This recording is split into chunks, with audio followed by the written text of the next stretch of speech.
What up, though? One Pride. This is the ROTL UK podcast, a podcast where One Pride goes worldwide. My name is Anthony Fitzpatrick. I'm joined this evening by Ryan McCluskey.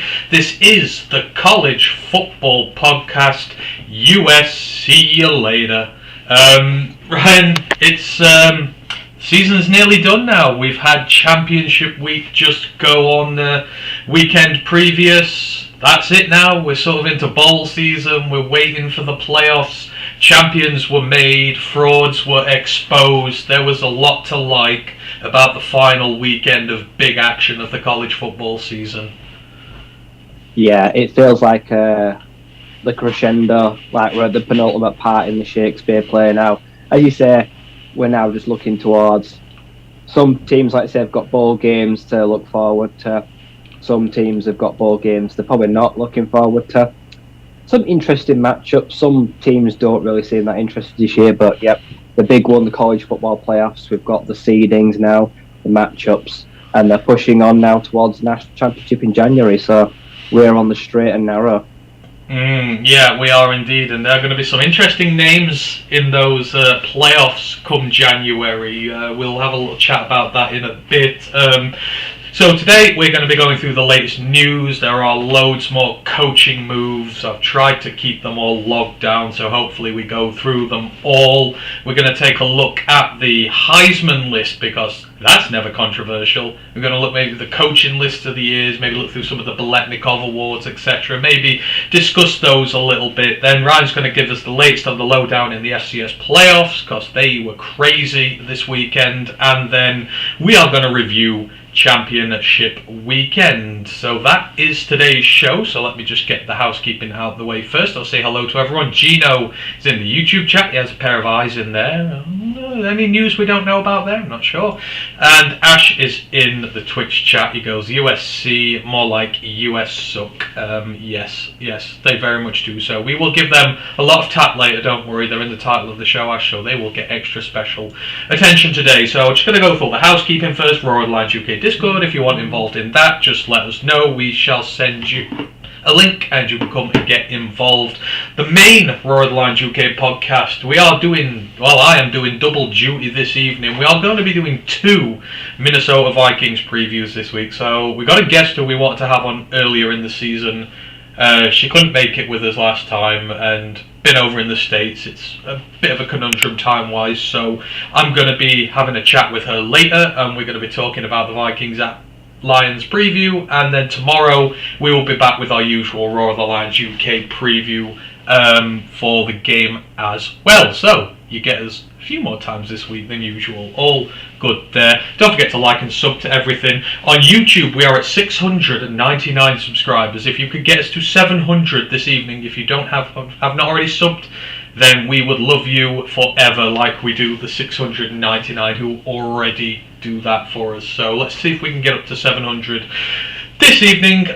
Lions Nation Unite, Herman Moore's app, Lions content creators, regular people, all the content by the fans, for the fans. Get on there. It's a lot of good fun. You will find us. You will find Detroit Lions on the prowl. You will find Micro Mike. You will find the creme de la creme of Lions YouTubers. It is good fun. Right, that is everything for the housekeeping. So let us just crack straight on with this because we have a lot to go through this evening. Ash has now joined us in YouTube as well. He says Jordan Travis better than Anthony Richardson. Maybe not. One's got a much higher ceiling than the other. One is currently better. Jordan Travis is probably currently better than Anthony Richardson, but ceilings are way different. Right, where was I? Let's crack on with the news. So there's going to be a load of different bits in here. So starting with a little bit of news that broke the other day, Ryan, and I'll come to you for this because you know your FCS more than I do, but it has been revealed that Austin Peay have started the process to make the move up from the FCS to the FBS by no later than 2025. They currently play in the ASUN conference in the FCS. I think that used to be the defunct Atlantic Sunbelt Conference that used to exist a while ago. This is the new iteration of that, but it's in the FCS. They play there, but they are looking to make their move up. They're looking to follow the likes of Sam Houston, who are coming next year, and then we've got, oh God, who's the other one coming after that? I can't remember. Kennesaw State. Kennesaw State are coming as well. And now what, Ryan? Austin Peay. What do you make of this move? Were these guys on your radar of teams who you thought might make the jump? Absolutely not, no. Austin Peay. It's got to be money orientated because footballing wise, they're not ready. They've not been that successful in the last few years. Didn't make the playoffs this year. I've struggled in the last few seasons, intermediate. And whenever they've come up against FBS performances, they've played a few FBS teams in the last few years, and they've not come out of any of the matchups very favourably. They've been beaten comfortably most times. So this one is an interesting one. Sam Houston State have had a rich playoff history in the last few years. Kennesaw State also been fairly big hitters as well. Made the few FCS playoff positions. So those two, I can kind of get behind. This one, I saw very out of left field. Be interesting to see what conference they're going to join. I think that is certainly going to make things very interesting. We've got a new team now joining for, let's say, the next 3 years. Where they're going to put them all? Who's going to? I don't know if that's been announced yet, but it's good to see teams getting braver. Like say, because a lot of sides, like say, both North and South Dakota, is very comfortable where they are because they're competing for national championships every year, so they don't need to make the jump up. Teams below them that don't quite get to the echelons of FCS sometimes just screw it. We'll just skip it altogether and try go play with the big boys. So it's going to become a growing trend. I think in the revolving world of college football now, I reckon at least every year, probably between now and like 2030, you're probably going to have quite a few FBS sides jumping up. And that may change the rules about who can come up if you can't make a bowl game, if you can't make a championship. But you do get a flurry of sides. They may force their hand and have to make fairer rules. But I think teams the FBS is never a bad thing. Like I said, it's a hard transition. Liberty struggled for a year or two before they found their feet. JMU have been, I'd say, fortunate. No, it's not often you come in and have an 8-3 year and by default win a conference like that. That's just unheard of. So It's difficult, but if you've got the right foundations, if you've got the right staff already there, and you're in a good state and you've got recruitment down, then go for it. It hurts in the little loss, like say you're penalised, but in the long run, you're probably a lot better off for it. Yeah, I mean, like James Madison, I guess they had sort of a rich history of going deep in the playoffs. I know they never won it, but they were quite used to winning, so you can kind of bring that momentum with you. But I'm just saying, I think this kind of puts pressure on. You've got the Dakotas down there still refusing to come up, and then you've got little teams like Austin Peay going, you know what, screw it, we're going to go up and do it. I feel like it kind of makes them seem a little more cowardly as well, these big teams. But we'll see. But I mean, it's interesting conference-wise because Austin Peay is Tennessee, I believe. They're based in Tennessee. I think around there, aren't they? I think they're down there, yeah. I think they're in Tennessee area. So I mean, where would that put them? That puts them, I guess, in Sunbelt territory and CUSA territory. Because Middle Tennessee play in CUSA, don't they? So USA, yeah. I feel like it would be one of them too. It seems like, because Sam Houston are coming to CUSA next year. I think Kennesaw State are going to CUSA the year after. So I don't know. Maybe CUSA is sort of the bridging gap between the FCS and bringing them across. So yeah, we'll see. But yeah, Austin Peay coming up in a few years' time. So we will look forward to seeing them when they arrive. Joseph Austin's in the chat, says hi guys. Hey, thank you for joining as always. Gino goes, how about the craziness of the transfer portal? Yes, the transfer portal opened on Monday, I believe, technically, and there is a lot of craziness. We'll chat about it later, because I've got a list of players who are in there. Only a few, because if I did the whole lot, we'd be here an hour, me just listing players, but especially quarterbacks, and even the most unsuspecting of guys are going in there as well, ones who've played well, and it's like, I don't get it, but we'll get through to that very shortly. Bowl games, I want to make a quick mention of this. There are a few things to mention, right? So New Mexico State got themselves a bowl game. Second time in 61 years. They won 5 games this year. 4 of those, Lamar, UMass, New Mexico and Hawaii. Yeah, that just is like, me and you could probably win that schedule, being head coach of a team. It feels quite fraudulent that they've managed to worm their way into a bowl game. These waivers make them football. It's a joke when you've got teams like James Madison that can't have a bowl game. And you've got teams that have won 6 or 7 games, but they've beaten multiple FCS teams with only 1 counts towards your bowl record that have missed out as well. But then we're putting in 5-win teams. Like I hate it. I just don't. It's great for New Mexico State, but for football, I just don't care. They don't deserve it. No, they don't. Ash mentioned about Austin Peay. Didn't they play Bama recently? Yes, they got blown out 35-0. I think it was. I don't think Bama really tried. They sat everyone in the second half. Yeah, yeah. So it could have probably been about 70 or 80, but they chose not to run the score up. Other bits, so Buffalo and Rice were the last 2 teams to get in the bowl games. Buffalo won their delayed game against Akron, which was actually quite a fun game. It came down to a last second tipped pass that won them that, and then Rice got in. They were top of the academic, it's called APR. It's academic progress rating or something like that. Whoever's got the best academic scores worms their way into one of these bowl games. So all the bowl games are in. I don't think they're all set just yet. We'll go through them another day closer to the time when they are all set. But some interesting fixtures going to be coming out. I'm going to talk about one in a minute because it has something to do with one of the head coach changes. And the other thing I wanted to mention about bowl games is how bad was it Missouri chicking in out of the border war with Kansas. I think that's a disgrace for a team like Missouri to decide who they do and do not want to play in a bowl game. It's like, you should be grateful for being there, and the border war is a cracking game, especially with how good Kansas are this year. It would probably wipe the floor with them. I don't think anyone should get a say. I don't understand. There's a bowl committee. If you do get bowl eligibility and they tell you what bowl you're going to, if you say no, you forfeit. And the next team comes in. But I know most bowls are like 3 in the ACC plays, 2nd in the SEC West. Most bowl games are already set. It's based on what team lands in what position. Which I get. Like I say, there's no way to raise about it. Like, it's just yours. But if you turn around and like start getting nitpicky, if you don't want to play a team, don't play a bowl game. Like, no, there's plenty more. Like I said, there's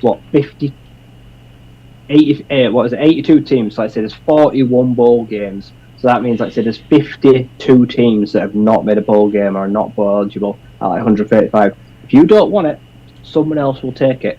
So if you're a Missouri Tiger and you're like, I'm scared of playing Kansas, they might show us up, don't want that bowl game. Like, piss off then.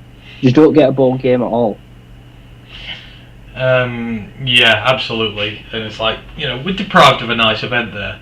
These big spectacles are really good, and it makes bowl season more interesting. Terrible. Exactly. So to get the border war in a bowl game would have been amazing, and we have been deprived of that. So screw you, Missouri, for being chickens.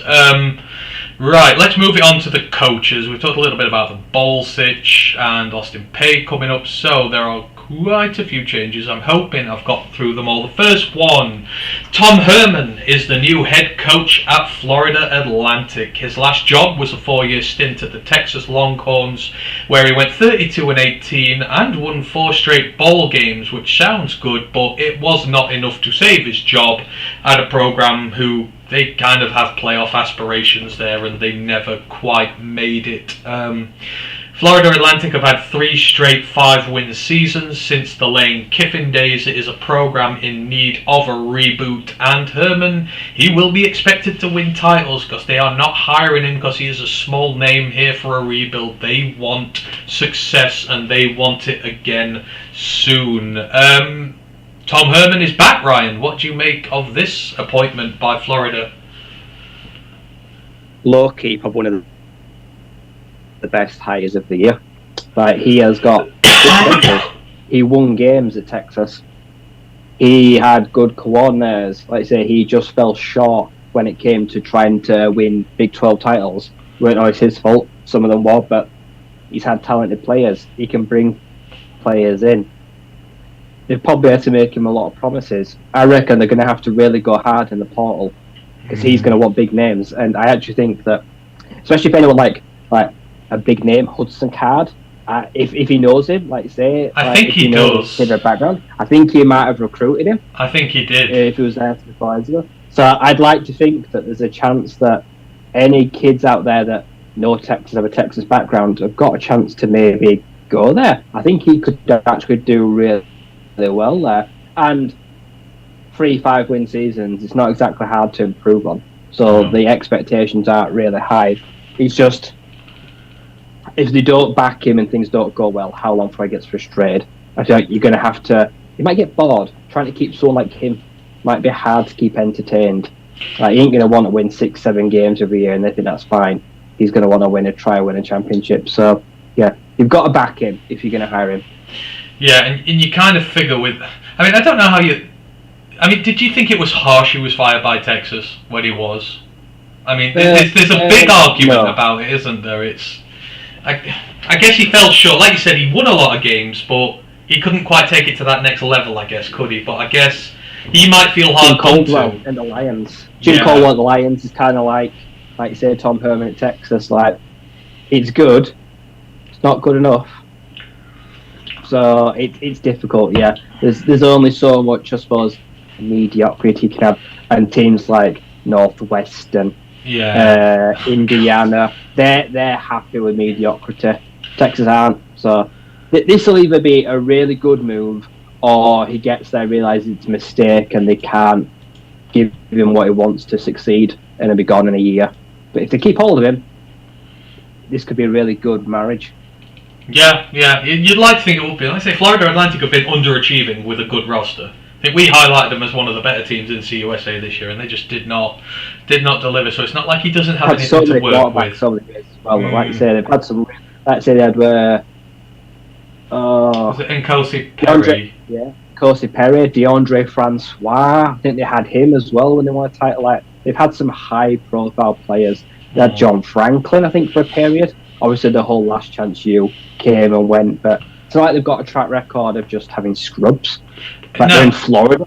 And that's it. And given how a lot of teams in Florida suck hard at this moment in time, there should be a lot of guys to be able to recruit out there. You know, a lot decommitting from the likes of the Hurricanes and whatnot, who are really bad at the minute. So when you look at Brenton Cox Jr. If he'd done it in the draft, he was just dismissed from Florida. If I were Tom Herman, I'd be ringing him up saying, I know you've had your troubles, elite potential edge. Do you want to come have a grad transfer? Do you want to come FAU nearby? If you don't declare for the draft, like I said, guys like that, hoover them guys up.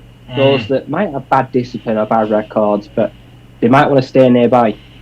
Yeah, make it theoretically Last Chance U for some of these guys again. So I agree. So Tom Herman to Florida Atlantic, one to watch out for certainly. John Ball's joined us in the chat. He's just got in UK. Thank you for joining us as always. Next one, interesting, right? Because I'm not sure. I know why he's moved. It's money, but it doesn't feel like much of an upgrade for me. So Liberty have hired former Coastal Carolina head coach Jamie Chadwell as their guy. He has had a lot of success with the Chanticleers. He gained a Sun Belt co-championship with Louisiana in 2020. The championship game was cancelled, so they ended up co-champions. He also won AP Coach of the Year that year in 2020, which is the only time it has ever been won by a Sun Belt coach. He had 2 11-win seasons in a row before this year when they had 9 wins, but unfortunately ended on a bit of a sour note when they got blown out by Troy in the Sun Belt Championship game, a game I predicted, which I was really happy with. Deal is thought to be 7 years, $4 million per year. Ryan, this has got to be about money, right? Because he's going from the Sun Belt to the CUSA. I kind of feel like Coastal are a bigger side at this moment in time. This has got to be money orientated, right? See, he can't take Coastal Carolina any further. That team can't get any better, and it's about to be dismantled. With McCall, DeJordan Strong, like say, going pro as well. They've lost, like say, guys like say likely. They lost their backers, they lost the star edge, like I say. So the team has been cleared out through the draft and through the portal in the last 2 years. Like I say, he got the core title. He failed it. It'd have been nice for him to go out and had the title single-handedly this year, but as you mentioned, had their ass handed to them. I feel like it's the right time to move on, but total sideways step. It's money. Liberty are no better, but they've got a big old checkbook because that's how they got Hugh Freeze. That's the only way they got him. They paid him well. And Hugh Freeze has had a lot of success in the last few years. Jamie Chadwell has got more pressure on him now to try maintain those standards and to try win the CUSA. So the scenario is the same, but I think now he's got more name for himself, and his predecessor was quite a high-profile name. Their fans probably won't give him as much leeway. If they have a bad first year, it won't look good. And first thing he's got to do is find a quarterback, which is never easy. No, so you kind of mentioned it there. You've seen Freezer's got the SEC job on the back of it. I know he had the experience before, but do you reckon this is a sideways move with the, with his eye on getting a promotion from this to a better gig? Because I guess if you do well with Liberty, because Liberty's joining CUSA this year, so you will get bowl games, you will have the chance for titles, which is something Hugh Freeze never did. I guess if you kind of do the similar sort of job to him there, it might not be an SEC job, but it would be a Power 5 job if he does pretty well there. Yeah, the long-term goal is Power 5, and he's determined that if he can't get it at Coastal Carolina, despite him doing everything in his power to do that, he'll have to go somewhere with a bit more clout. Liberty have got more clout. Yeah. And yeah, he's only like 43, 44, so in coaching terms, he's a chicken. He's a spring chicken. He's young. Yeah. And he has got aspirations of a Power 5 job. But getting there won't be easy. If he fails at Liberty, he's going to have to go sideways or backwards. No one will take a gamble on him. Well, seeing some of these other coaching guys we've got, I mean, I feel like a Power 5 team should have taken a chance on him. Some Power 5 teams should have, but I don't know. All this that happens and whatnot. John Ball goes, don't know how you guys keep up with the college stuff. I struggle with top 10 teams after that and lost a lot of work. John, a lot of work goes into this, a hell of a lot of work. Right, who is next? Okay, so in response to this, Coastal Carolina already hired their new head coach, North Carolina State offensive coordinator Tim Beck. That is a shock to my heart. My Wolfpack has lost its OC and it's going to lose its quarterback as well. This will be his first head coaching gig, but he has performed a very admirable job at North Carolina State. He's elevated Devin Leary into a very high-level quarterback. The offense, for the most part, has been really good. It's been improving as recent seasons have gone by. He's done a very good job overall with the Wolfpack, so he will now get the chance to lead his own team. Tim Beck to Coastal. You mentioned there, right, when you were talking about Coastal, it's a team that's going to lose a lot of its big assets this year, no more so than the quarterback who's kind of made the franchise, if anything, kind of like Mason Fine did with North Texas. He was the guy there, and they've struggled ever since he left. How do you see this going? First-time head coach going to a program that has had a lot of success, but is about to embark on a lot of choppy waters. Is this wise? Is he going to give him time? What do you make of them? I think they're going to have to give him time. I think the board, the athletic director, the fans have got to understand that it's the end of an era. The Grayson McCall era is over. The Jamie Chadwell era is over. Like I say, you've had your best players all now gone. It's time to try and reload, which is always the hardest thing. So getting someone from a Power 5 school is probably the best thing they could have done. He's going to have some connections. Like I say, he's going to know kids in the portal. He's going to know kids, like I say, coming from a big state like North Carolina. He's going to have maybe come with guys in mind. He's going to know, probably bring some assistants as well. So he should be able to get some good staff around him. There's no pressure on him. I think they realise now that everything's gone, so their chances of making a Sun Belt title next year or two are probably very slim, while they rebuild a team that's going to play different football as well. It's probably not going to be as heavy on the passing, potentially. So first you've got to do it, like I say, is find a quarterback, and then maybe dip into the portal and try fill a few other spots. But this year, probably just aiming to get a bowl game, just get his feet on the ground. So I think it's going to be you got to be patient with him. Like I said, he's never been a head coach either. What do you reckon the feasibility? His quarterback is in the portal right now, and there is no way in hell Devin Leary should be dropping down to Coastal Cal to the Sun Belt. But is it a possibility? Do you reckon? No. It seems coincidental that the quarterback leaves, the OC goes and gets a job. Grayson's going to get draft props from his work at Coastal, so it's not like he's killing it. Do you reckon? Is there a chance, or is it just coincidence? Coincidence. I'd say, unfortunately, because of NIL, going to Coastal Carolina, you're not going to make any money. And Devin Leary's only returning and staying in college, probably because he wants to go somewhere and make a bit of money before he goes pro. I just don't think you can get that with Chanticleers. I don't think they can offer anyone a big NIL opportunity with where they are. So I think Devin Leary's probably... I saw someone today, it might have been the podcast Golden Tate does with, is it Believe? I think they put him as I think Devin Leary was their number one portal player right now. So I people would think agree. he's really high regard. He's one of the best QBs definitely in the portal. I wouldn't be averse to Clemson grabbing him because DJU's leaving, but I don't know.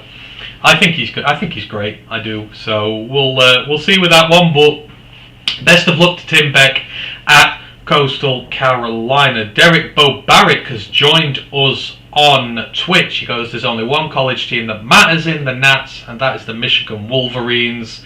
All good fun. Ash, no, I've not checked Discord for breaking news, and I've got Discord shut at the minute. I'm trying to make sure my computer doesn't have a billion things up at the minute. So if it's anything major and you want to put it in there, then go for it. If not, I will get round to it when the show is done. A guy we mentioned last week, Ryan, thought he might go to a team looking for a head coaching gig. He has become a head coach, but not of the team we thought he would be. Texas State have hired Incarnate Word head coach G.J. Kinney, he was heavily linked to Tulsa, given that he used to be the quarterback there back in the day. He is very well respected, but Texas State, have they picked him to it? I don't know, but they have hired G.J. Kinney. Texas State have never made a bowl game before. This will represent a very big challenge to the coach. He is making the move up from the FCS, but I think you can say overall, right, he's done a good job at Incarnate Word, and this is a deserved promotion, but he's got his hands full with the Bobcats.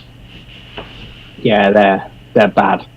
This year was bad. Last year was bad. They cycled through, I don't know how many quarterbacks the last few years. Like they've probably given their QB 1, 2, and 3 a good go like every year. I feel like they've really struggled for any consistency. This is going to be some effort to turn them around. Like you say, he's left the Cardinals in a great position. Talk about them later. He's had so much success at UIW. They say he garnered a relationship with one of the best FCS QBs in the nation. That's having a time of his life now in the playoffs. This, well-earned promotion, but back to square one. This team is really going nowhere right now, and this is a long-term project. But I guess the flip side of that is it will allow him time, because I mean, you're in Texas, so you've got a lot of recruits you can go after, a lot of guys who are discarded by the big teams. You can still build yourself a good team if you're good enough with your recruiting and in the portal. Yeah. The one thing he's got is time. I think even everyone at Texas State and everyone related to the Bobcats knows that it's going to take a while. This is not... Some teams can be fixed in a year. This can't be. Right? This roster needs shelling out, and it needs some serious investment. It needs someone to put their hand in their pocket as well. Yeah. He needs help. He can't do it on his own, even if he brings in some of the best players from the FCS, which you could try to do. That would be what I'd do. Kids he knows from the FCS that want an FBS shot, ring them up, and they will jump at the chance to come to Texas State. But even that won't help straight away. Well, Incarnate Word, they've got some good players there. They blew out Nevada this year. I know it's Nevada, but still, you've got to go to their ground. You've got to beat them. There's some talent there. So, yeah, we'll see how he does. GJ Kinnear, rooting for him. It's a well-earned promotion, but it's going to take time, maybe a few years before we're speaking about them glowingly. John Ball in the chat says the QB I will have my eye on for the future is Archie. That'll be obviously Archie Manning, who's coming to college football next year. I think Goff gets 2 more years, and Holmes will sell the farm for the best QB 2024 to 2025 draft. Give rookie 1 year to learn behind Goff. Fair enough. Archie's coming, Dominic Raiola's coming, there's some big quarterbacks coming to college football, and Dante Moore's on his way as well. A lot of intriguing prospects out there. But yeah, the Jared Goff thing's becoming a very big issue at the moment. So we'll probably discuss it more on ours this week, so we'll see what goes on there. Let me just check in Twitch. Derek Bo Barrett goes, Michigan wins it all and I'll donate $20 to Rural Lines UK. Well, the way to conflict me there, Derek. You can't do that. Can't offer us bribes, but thank you very much. We really, really appreciate it. Apparently Virginia players who had no more eligibility have been given a waiver for another year if they want it. Okay, don't know what that's to do with our... They're shooting. Maybe. Because I know they cancelled some of the end of season games, haven't they? Cancelled the last 2 games, yeah. Okay, so Virginia's players been given an extra year of eligibility. It is, absolutely. So, good for those guys, and hopefully everything's going all right there, because that was just such horrible news that went on there. So, they get an extra year. Right, the one we want to talk about, Ryan. Prime time has left Jackson State, and even better, he's heading to your neck of the woods. He's coming to the Pac-12 with the Colorado Buffaloes, and boy oh boy, what a circus this has been all week. This is a move that has caused no shortage of intrigue. So start off, the former Jackson State head coach, he spent 3 years with them in the SWAC. He had a really good record. He went 27-5 and delivered 2 conference titles to the program. But here's the thing, and this is what's really dividing everybody. This is when Primetime went to Jackson State, he had no head coach experience, none of that, and they kind of just gave him an open book to go there and do his thing. And obviously he's had a great record there. He's brought a lot of attention to the program, none more so than when they flipped Travis Hunter from Florida State, literally the #1 ranked prospect in the entire country, and Florida State lost him.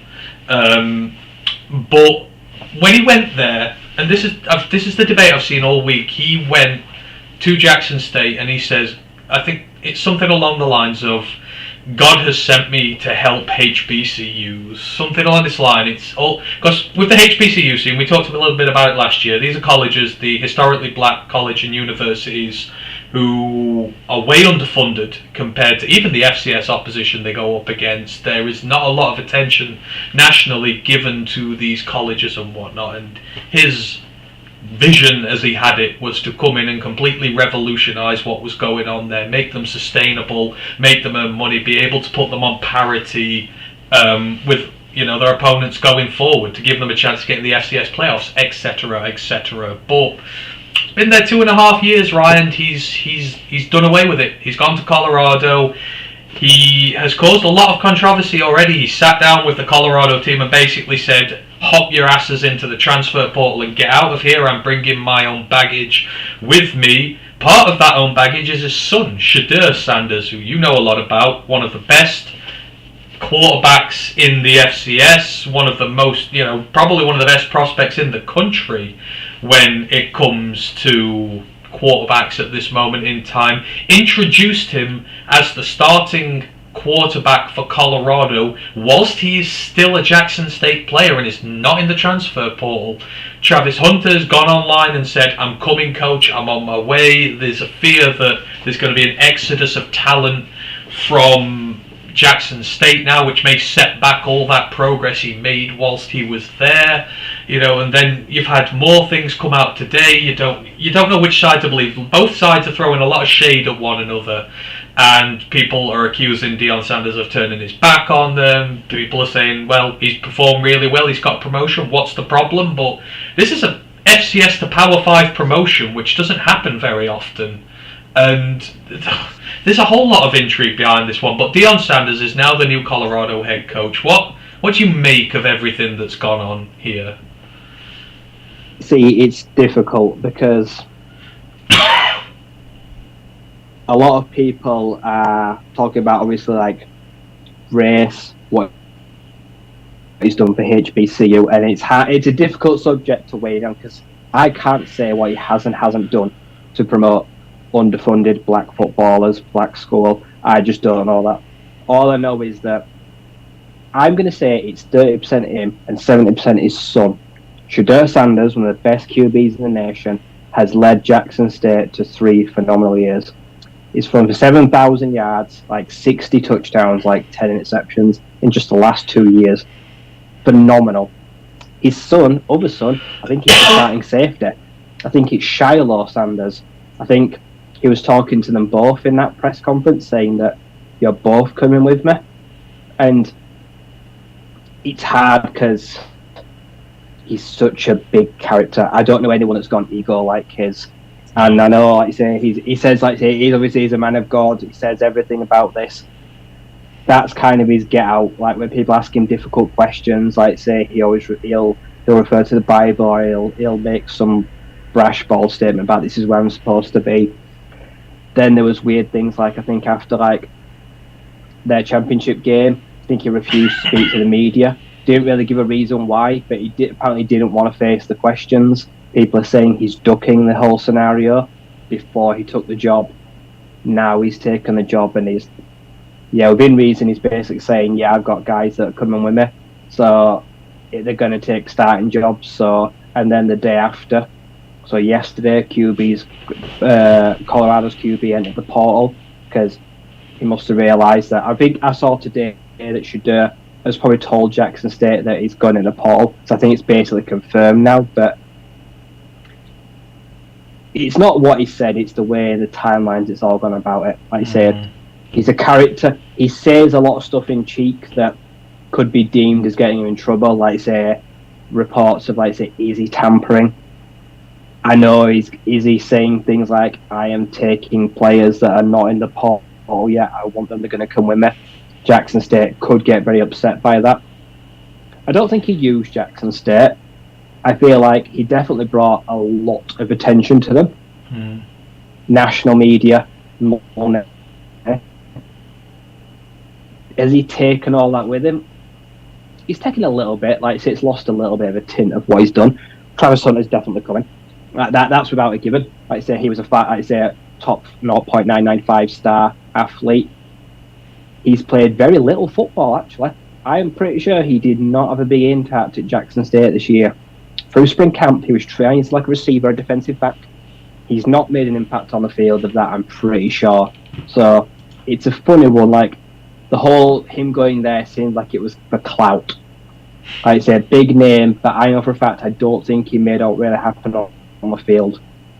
So, but both the Suns, Travis, probably going to come to Colorado. People are saying that he might fail, but the Buffaloes are that bad that I think he's going to turn them round. But I reckon within 2-3 years, when he gets that SEC offer, he will go. The moment he gets a big offer, he's gone. He will do the exact same thing. This is the kind of guy that won't stick around too long. Until he gets to the top, he won't stick around. Like I said, the talks of like when he was interviewing for jobs and he said that I want a say in the building of a stadium. Stadium's not been built for like 4 or 5 years. It won't be there when the stadium's finished. He's probably thinking about erecting a statue or naming a stand after himself, and they were willing to give him it. To get him to come, they probably said, all right, yeah, you can sign off on some things. So Colorado have moved heaven and earth to have him. This is going to be an ongoing crazy story next year. I think he will bring success on the field, but I reckon there'll be a few controversies along the way. He's going to upset a lot of people with what he says. Jackson State's always going to be left with bad taste in the mouth, despite the last 2 years having phenomenal success. And now the reports of irregularities in money, like say at Jackson State, and funds and scholarships, like things that just way above my pay grade, and I don't expect him to play. about. I don't want to get in any trouble, but it's crazy and it's a mess. And just for one day, I think he should just shut his gob and stop tweeting. Yeah, I think this is obviously still an unfolding situation in regards to what's going on there, but I think the thing that grates with people is that, and it was interesting, so I was listening to a conversation about this the other day, and this guy was talking about how head coaches kind of have to sell 5-6 year visions to teams when they go there, but they're always in mind of just that 1 year in front of them. Obviously, one good year can get them a job elsewhere. So kind of what you're promising and what you're going to deliver are two really different things. So this can be where it gets lost in translation. But the way obviously Dion put it across was, look, I'm going to sort this out. I'm going to spend 10, 15 years here bringing national prominence, revolutionising the whole thing, lifting them out the depths. Whereas he's kind of, you kind of got to say that really, hasn't he? And then go, well, actually, he's not going to say it's for me. I'm going to get a Power 5 job. I'm going to go as soon as I can. But I think that's kind of what stings with people. But you can kind of understand why he has to say it. You can understand why any head coach kind of has to sell a dream and maybe can't deliver on there. But yeah, it's interesting. Like I said, I think he's just gone about it the wrong way. I think the ego just kind of inflames things a bit more. Declaring his son while he's still another team's player. That's just wrong. I think it is tampering. Obviously, you can't prove it, but there's ways to do it. Wait until he goes in the portal and then get him. Don't just go out there and start saying, oh, he's our quarterback, etc. So he could have handled it better. But yeah, there's no doubt he's made an impression there. So I did tweet this. Dion needs Shedeur more than Shedeur needs Dion. I know the fact Shedeur could have got P5 offers this year with what he's done without his dad. And the failure of that team won't come on the quarterback. It'll be Dion. If Dion ruins that team and things go south quickly, I don't think it'll be Shedeur's problem. We saw Cam Ward leave Incarnate Word last year, have a fantastic year in Washington State. Didn't do that well. This is exact same level, same conference, basically making the exact same jump, and I think he can make it just as well. But yeah, it's everything else that's going to happen. It's crazy. And then the tweet. He tweeted again, I think today, saying, I see people saying, I am blessed to receive an offer from, the University of Colorado. And they said, well, what you should be saying is, I've accepted the offer. Stop waiting around. We'll pull them. We won't leave them out there. That comes across in a bad light. Yeah. That sounds like he's trying to rush players because he's been so much from the portal. If you've got offers and you don't accept them, that they're time-oriented now, which looks bad. It doesn't paint them in a good light.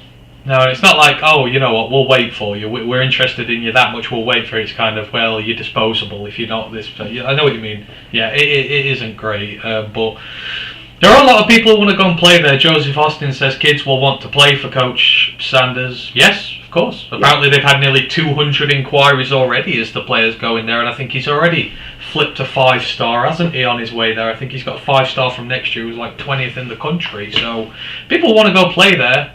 It's interesting, like you say, Pac-12 is weak and to be had at the minute. I guess it's one of the conferences you can go from worst to first quickly, I guess, if you get it right. But if he gets it wrong, it's not going to look good on him. So, yep, prime time is in the pack. So we will look forward to seeing what unfolds there, and I'm sure this is not the last we've spoke about the issue so far. Gino in the comments says, will Florida State University join the SEC? No, I don't think they will. I don't know why they're not in there, I guess, if they're such a big school, but I don't think they'll join it anytime soon. SEC doesn't usually have new members very often at all. Where were we? Let's move it on. So, South Florida, they have a new head coach as well. They have hired Russian-born Tennessee offensive coordinator Alex Golesh as their new head coach. So he is an offensively minded coach. He has held positions at Toledo, Illinois, Iowa State, UCF, and Tennessee. At Iowa State, as the tight ends coach, he oversaw the breakout year of Charlie Kohler, who shattered the receptions record for a tight end at the school. I think he had nearly 60 in a season. As offensive coordinator at UCF in 2020, his offense ranked second in the FBS in total offense, 568 yards per game. 4th in passing offense, 357 yards per game. 7th in total passing yards, that was over 3,500. And 8th nationally in scoring offense at 42.2. That helped him get the job at Tennessee, and Tennessee this year shattered 8 single season records for the team, including points, 511, total offensive yards, 6,174, touchdowns, 67, point after touchdowns made, 67, total first downs, 316, rushing first downs, 164, fewest interceptions thrown, 3, and passing efficiency, 167.1. Tennessee improved their scoring offense by 101 spots, going from 108th in the country in 2020 to 7th in 2021. Ryan, this is a guy who knows how to create a mean-ass offense. This is his first head coach job, but South Florida is a team with potential. What do you make of the marriage here? See, it sounds like he's gonna take credit for, well, everything you just read out there. Hendon Hooker did, not him. He creates a good scheme. Like, he creates the. People call Hendon Hooker a system quarterback because they create an offense that's just willing to just spread the ball out, go kind of air raid, just launch it and pass it, which makes it such a fun offense to watch. It got the ball out quickly. It wasn't complicated. It was usually oversimplified, which led to it being so heavy and being able to efficiently carry on. Whereas in the Bulls the last few years, been one of the worst sides in the FBS. And I've watched them a few times, and that's no exaggeration. They've been really bad the last few years. Just picking up handfuls of wins, despite having lots of like QBs, like good QBs like Flowers. This year, Jerry Bohannon, that didn't work out. The old Baylor transfer. So this one, I don't know about. Like I say, the team is in a very fragile place, and without an actual QB to carry out his offensive scheme, I think he's going to have to go find someone that he can implement a scheme around. Mm-hmm. This is going to be one of those where nothing works and they don't get along, or he's able to implement what he wants. Because imagine he's going to try bringing these T-style offense, or suddenly they're going to start scoring points. So I'd have probably gone with someone a bit more balanced. We're going to be interested to see what he does with defense, because they give up a hell of a lot of points. 6 points at an alarming rate to the Bulls. So it's going to be interesting. It's going to be maybe one of the more fun teams to watch, maybe.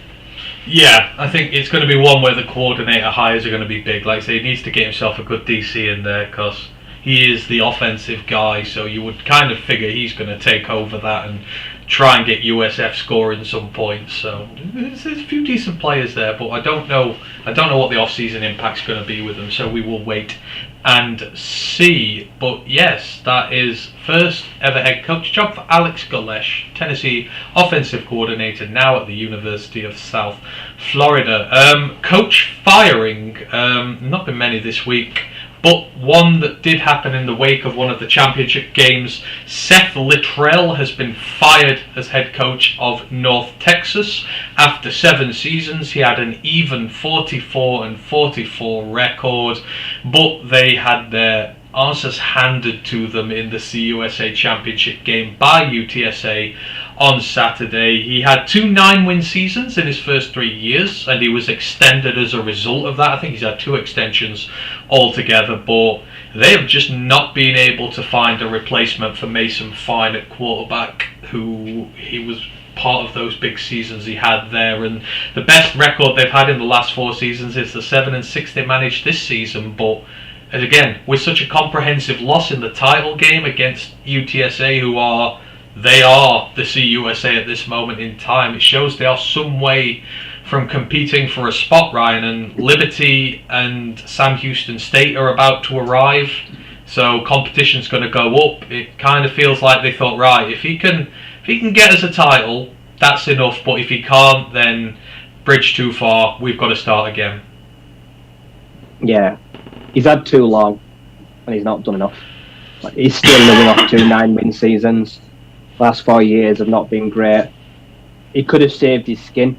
This would have saved him, probably for another year or 2, but no. This is a fair one. When you go totally even through 7 years, you've underperformed. And it's not like you've not had long enough, and it's not like he's not had enough players, because in that lifetime, he's had plenty of talent. But North Texas have just, unfortunately, flattered to deceive in many a year. So I'd say it's the right time to part on good ways. And it was a shame how it ended, but yeah. He was always the bridesmaid, and he's never been the bride. And I don't think I'll have any trouble walking for work, but I'd say right now, with where they are, that's probably a pretty good job to take. Mm. They're not in a bad place at all, not on the roster-wise anyway. No. Obviously, they'll need a new quarterback because Austin Allen's going to hit 30 this year, and I think he's run out of eligibility. He must be close. He's only 3 years younger than me, bless him. So, yeah, that is Seth Littrell gone from UNT. Whoo, boy. One of the most controversial hires this week, Rye, that we've talked about, and for many a reason. Cincinnati.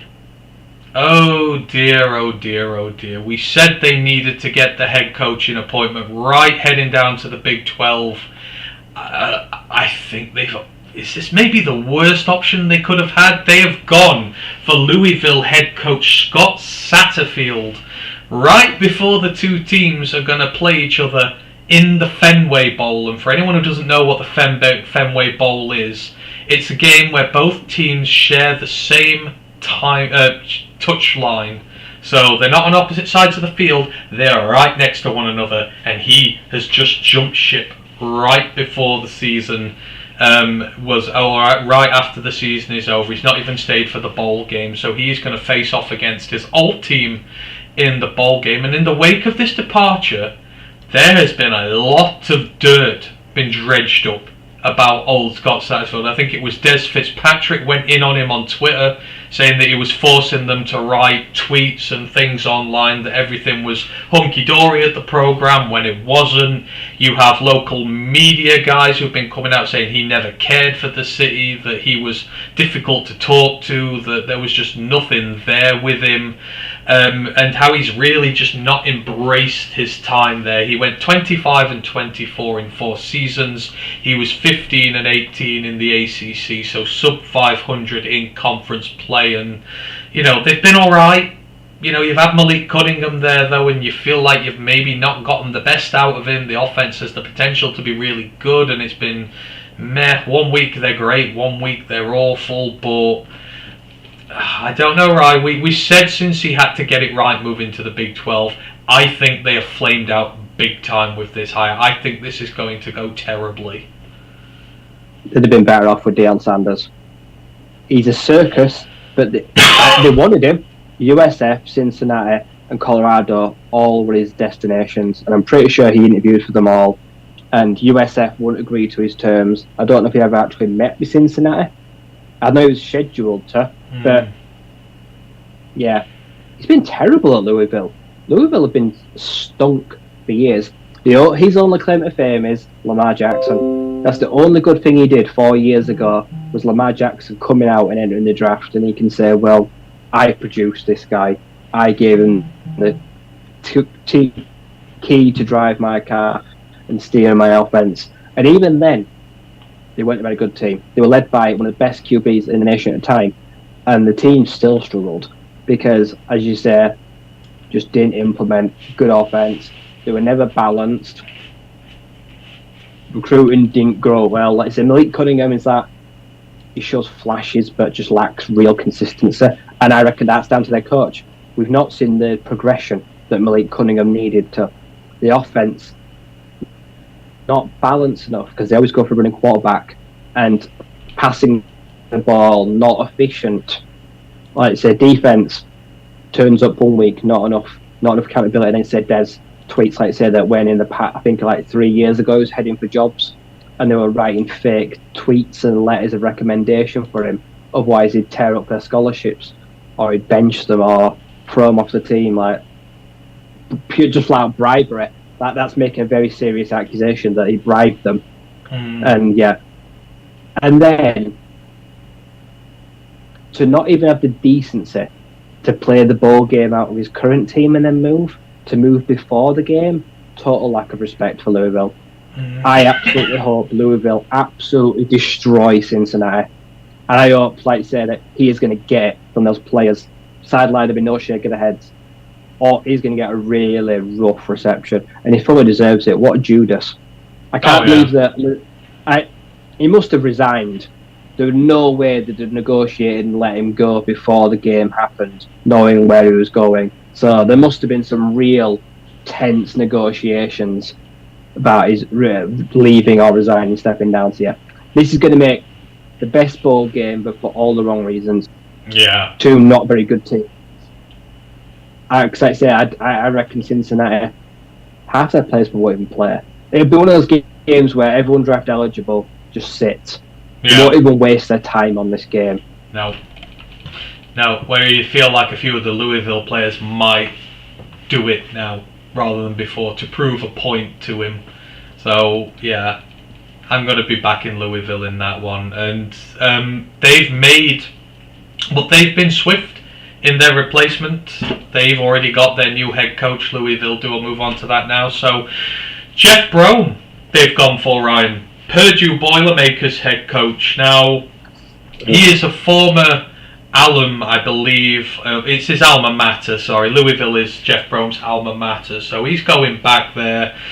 Sources say the deal is about 6 years in the $35 million range. So about $6 million per season. Brome has been at Purdue for the last 6 seasons. They made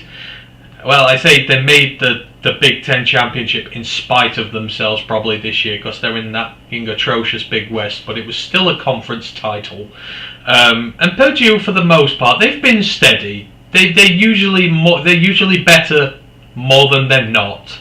And he's had a decent amount of success there. Obviously, Aidan O'Connell's been really good. He's had a good year with them this year. He's in a rubbish division, but it seems to be that, the guy's gone now. They're going to get someone in, because they said about Satterfield's disassociation with Louisville. Now they're going to get someone. It's their alma mater. He's probably going to care a lot more than the previous guy did. He's bringing some form of reputation with him because some would call Purdue to Louisville a sideways, maybe even a backwards move, given, the Big Ten status and how it's going to get better going forward. I don't know. What do you make of this one? You surprised? What do you reckon? I can get behind it being a sideways move, but the contract's good. Getting $6 million a year can't be sniffed at when Lane Kiffin's on like 8 or 9. So Jeff Brome being on 6 is pretty damn good. Now we're going to find out how good Jeff Brome is about Aidan O'Connell, because for the last 3-4 years, Aidan's been Purdue. When they've been good, it's because they've been good with him. When they've been bad, it's because he's been turning the ball over. We're going to find out how good Jeff is now, because he's had consistency at the QB position for 3 or 4 to 6 years. Now, if he's going to, I presume Malik Cunningham will probably return. I haven't seen what he's doing yet, but he's getting a very different style of offense. I don't think suits Jeff Brome. A running quarterback that's more running than passing. I'm going to be interested to see how he handles that. Now, obviously, let's say they've gone with him for a reason, because he knows them. If Jeff Brome had no ties to Louisville, would they have hired him? No, absolutely not. This is as much to appease the fans and give a finger to Satterfield as it was to improve the program. Louisville right now are probably in no man's land, I'd say, because they've had a pretty rough year. So, but it's a safe hire, very safe hire. This won't blow up in their face. It won't fail. But Louisville every now and again produces a draft for the gem, and now probably needs to make that a bit more consistent. So it'll be fine. They'll do fine. Yeah, I hope that one works well. Like I said, I've liked Purdue these last few years. I like the football they've played. I think they're a good team. They've produced some great players. So yeah, I hope he carries on doing well. Anthony Berardi's in the chat. He goes, "Love your podcast, but the locals pronounce it Louisville." Louisville? Is it Louisville? Oh, right. If we've been saying that wrong, I apologise. That's just us. So, Louisville. Okay. I'll try and remember that. I'm not saying that. I'm not going to remember that. Louisville. Yeah, I will try. Thank you for that, Anthony. If any of these pronunciations are wrong, we try our best with our pronunciations. We like to get everything right. A couple more before we move on to other bits. UNLV, after the shock firing of Marcus Arroyo the other week, which was completely unjustified and they should not have done it, they have moved to former Missouri head coach Barry Odom. I don't like this move at all. He was alright at Missouri. He had a 25-25 record over 4 years. He was 13-19 in the SEC, but never finished higher than third in the SEC East. Lost both bowls they appeared in as well. He's been at Arkansas for the last few years. He was DC there. Arkansas's defense has been pretty good in fairness these last couple of years. I watch a load of Arkansas because I'm a massive KJ Jefferson stan, so he's done an alright job there. I mean, I guess the guy has the experience, right? He's an SEC tested head coach, a coordinator, and UNLV are a bad Mountain West outfit at this moment in time. They were good this year, but undeserved coach. I just don't think I'm going to like any guy who gets this job because I think Arroyo was so hard done to. But what do you reckon with their choice here with Orem? I'd say they're damn lucky to get him. Now he's on there. I would not have staked my reputation in UNLV. Look how they treat them. Yeah. Look how they treat a previous coach. Like I said, what if they have a terrible year? Is he suddenly in trouble? Or have they made a verbal commitment to him like, yeah, we'll try to keep you around? But I don't like the hire on his part. I feel like it's a monumental step down. Like I say, there's taking step backs and step down, like Tom Herman has done a sensible, good program step down. But this probably won't work out very well. No, this will be another one that I don't think they can deliver on anything that he's expecting. Like I say, he's used to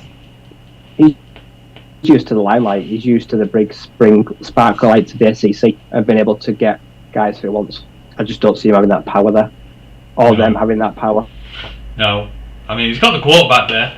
Doug Blumfield's had a really good year as a freshman. I think he's a freshman, but young guy, few years left. So he's got a quarterback, but a lot of other areas on that team need working with, and you kind of wonder how the players are reacting to Arroyo getting fired. You kind of feel like they were with him at the time. There didn't seem to be any disconnect with them. So interesting times at UNLV. And the last one in terms of the head coaching scale to mention, Tulsa didn't go with GJ Kinney, but they did go with Kevin Wilson as their next head coach. He was the offensive coordinator and tight ends coach at Ohio State. He had a 6-year stint, with the Indiana Hoosiers as their head coach between 2011 and 2016.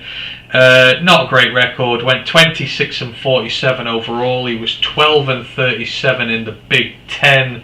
Only made a bowl game in his 5th year, which he lost, and then he was fired before his last bowl game in his 6th year. They only went 6-6. It was not really that great there, but I mean, Ohio State offense has been really good the last few years. Obviously, they are blessed with so much talent there that you kind of wonder how much it's down to coach. And obviously, you've got to give them some credit for it, but there's going to be a little bit there that's not really down to him. I don't know what do you make of this one. I feel like the guy's had his chance as a coordinator, as a head coach. He did really bad. Maybe he's rejuvenated his stock a bit, but kind of feel like Tulsa need a bit more than this. Yeah. He's a total unknown entity, isn't there? Yeah, this seems like this is very underwhelming. Yeah. It's just the best Tulsa could really do. I mean, Tulsa this year, like I say, they weren't terrible by any means. And they're not a small team either. Like No. the Hurricanes, they're a decently sized program. So to not get someone with any, I'd say, respectable head coach experience seems weird. They must know something we don't. Because like I say, a tight ends coach, Ohio State not exactly been known. He's not exactly produced any tight ends, which is also worrying. Like he's probably not the best talent. Is he the best talent evaluator recruiter? I highly doubt it. So this one will be bizarre. Like I say, could either go really well or just no legs, and his chances of being a head coach are going to done. Now, like I said, they had options. Like I said, they could have gone with the high riser in Kinney coming out of the FCS, and he's a Tulsa guy. And it kind of feels like they've gone, maybe with a safe option, a guy who's coached before, who's been at a successful program. Like, oh, you know what, we'll stick with him instead of going with the bit more of the unknown quantity, but potentially could do a lot more long term. So, yeah, we will see with Tulsa. So that is everything in regards to head coaching moves at the minute. If I've missed anything out, I do apologise. Ash did put in the Twitch chat while we were on that Mike Zimmer has now gone to Colorado as DC. So huge get for Deion Sanders there. Defensive coordinator Mike Zimmer spent ages in the NFL, and Minnesota was known for its decent defenses under him. I know in later years it's slipped, but quick word on that, right? That's a really good hire for him. Obviously, they've opened the checkbook. That's the only way. Oh, yeah. Time and money, that's the only way they've got him. Because Colorado's defense is the worst in the FBS. I bet he's probably earning more money than half the Pac-12 head coaches, I bet. Easily. Now, he's going to go into the portal. He's going to want scoop up all the 3- and 4-star defenders that hit the portal. I reckon between Mike Zimmer and Deion Sanders, they're going to recruit heavily and build a good defense. But that's one of their hardest. That's probably the biggest job. I'd say is fixing that defense. The offense won't be a problem. No. I think that'll be easy to fix. But rebuilding, getting a stable defense that has been leaky would be an understatement. Colorado shit points at an alarming rate. Oh God, yeah. Just for years now, they've just been bad. So yeah, Mike Zimmer's got a hell of a job on his hands, but can he get on with Deion Sanders? I don't know. I've always clash of egos, isn't it? He's a right grumpy bastard. And then Deion's like brashing in your face. And a former DB, so yeah, he's going to want to put his nose in the defensive business a bit, isn't he? Like I say, this. I'm always interested in Deion Sanders. Is he going to let his coordinators call players? Yeah. I'm pretty sure he called all players at Jackson State. I don't. For the team's sake, I hope he doesn't. But I feel like he's an egomaniac and he'll go on a power trip. Yeah. And will try interfere. I'm with you. This could either end up turning into like a mini dynasty down there, or it could just end up turning into the biggest train wreck of some time. It's going to be one or the other. There's going to be no in between here. So yeah, Mike Zimmer gone to Colorado as DC to join Deion Sanders. Right, that is everything in terms of the head coaches. Let's move on to a few other bits here. I mean, obviously we've got to start talking about some of the awards out there. Heisman Awards are out, and if ever there was a year to say that it's just become best quarterback in college football at the moment, this is probably it, because it's just 4 quarterbacks on there: Stetson Bennett from Georgia, Max Duggan from TCU, CJ Stroud from Ohio State, and Caleb Williams from USC. I'm just going to go out and say I think most of that list, most of them don't deserve to be on there, to be fair. It's a shoddier list than usual this year. Yeah, it's the fact there's not a single running back is odd. You can make a case for Corum and Bijan Robinson, but both overlooked. Make a and case it's for not Drake, like you mate. don't have an award here. Yeah, it's not like you don't like. You've got the Heisman, and then you've got all the individual position awards, but then you flood the Heisman with all the same position. And again, defensive players do not stand a chance. They just can't win the Heisman. It just don't happen. No. It's once in a blue moon because they just get overlooked because no one seems to give a shit about defensive football. Will Anderson didn't stand a chance. Hutchinson scraped by. Like I said, I can't even name the last defender that won the Heisman. I'm trying to think if I can name any. I'm pretty sure some defensive backs have won the Heisman, but I can't remember off the top of my head. It's just, at some point maybe you've got to separate it. At some point you've got to have a Heisman for offensive and defensive. just to give them a chance. But yeah, a lot of people are bothered by the list. Like say, like CJ Stroud, like really in the big games when it counted, he went into his shell, couldn't overcome the weather when Ohio State playing that day. The pissing down rain, the wind. Can't remember Northwestern. Northwestern, yeah. It was total non-factor in that game. When Stroud, like when the lights shone brightest, like he came into his shell. So those picks against Michigan. So he's the probably one I'm the most bothered by. And for the love of God, I really hope he doesn't have a standing chance. Yeah, it's I don't know. You think if Duggan gets a win over Michigan, it's got to be his, right? Yeah, I think the best chance anyone's got to win it, if you win the playoff, it's yours. Yeah. Caleb Williams can't win it because no one's going to remember him. No, and he's a big fraud at this moment in time. Let's just say that. I know he was injured, I guess that's harsh, but still. Joseph Austin went Woodson, so I'm guessing it means Charles Woodson won it. Woodson, yeah, I thought. That's got to be naughty, surely. That's a long time. That's a long-ass time. So that's probably like 2002, 2003. I mean, Will Anderson should have won it last year at a canter, I feel. I mean, I feel like Bryce... I feel like, yeah, the wrong Bama player won it last year. It should have been Will Anderson's, 22-odd sacks, 30-odd tackles for loss. It's crazy. You ain't going to see numbers like that again, really. So, yeah, I mean... It would be weird, though, wouldn't it? Stetson gets it. Stetson gets 2 natties and a Heisman and probably still doesn't even get more than day 2 chatter. There are not many quarterbacks who can lay claim to 2 natties and a Heisman and not getting day 1 draft talk, are there? No. See, Stetson Bennett, like, he's kind of got that, like, Drew Brees about him. You can say he's solid. He can make all the throws. He's got the velocity. He's got the arm. He's not the most mobile, but he's also got the small build, the small frame. Like Drew Brees was small. Mm. He was fairly light too, and the leadership. Like I can see, Bennett don't have to do a lot to win the Heisman. Right? I looked at the stats. Like I say, I think he won the most games against AP poll top 25. Yeah. He won 5. He played 5. He threw no interceptions. He threw like 16 touchdowns. Perfect. Like I say, no one came close. So there's people out there saying he don't deserve it. Well, there's a lot of games where he got took out for Carson Beck because he done all his work. Georgia were clever and never risked him with injury. He don't play full games most of the time. Like I say, a lot of times he gets pulled out. It's not his fault. Like I say, I think Stetson Bennett will get drafted. Probably like I say day 3. And if he starts a game, if he ever becomes a starter, I feel like it's the start of like a legacy. They'll probably get a movie like Kurt Warner. It's like a Kurt Warner kind of story. Well, it's like every time he gets doubted, he proves people wrong.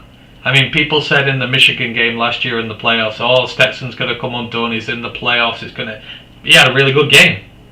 He thrives in the playoffs. Yeah, he thrives when he's most under pressure. I mean, there's a lot of pressure on him against LSU this week, and did he care? No, he didn't. So, yeah, we'll see who wins the Heisman, but you kind of feel like, yeah, it's probably going to be the natty winner who gets it. So we'll see with that one. Talk about a few of these other awards. I know you took great exception to the finalists for the Biletnikoff.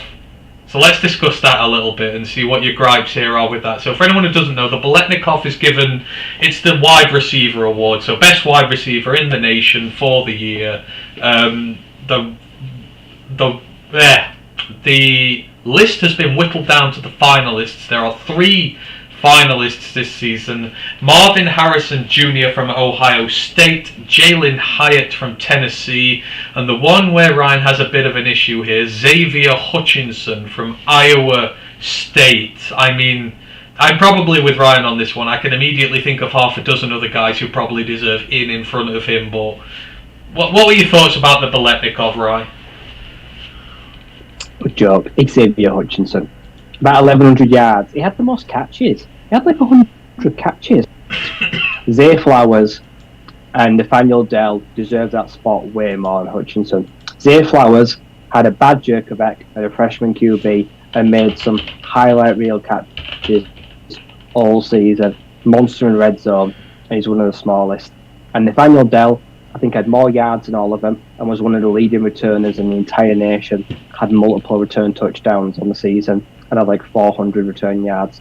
Most dynamic weapon of all receivers in the nation. So that just bothers me. I don't understand why Xavier Hutchinson's there. You know he's not going to win it. And Iowa State were bad. They weren't even good. No. It just annoys me. I don't understand why.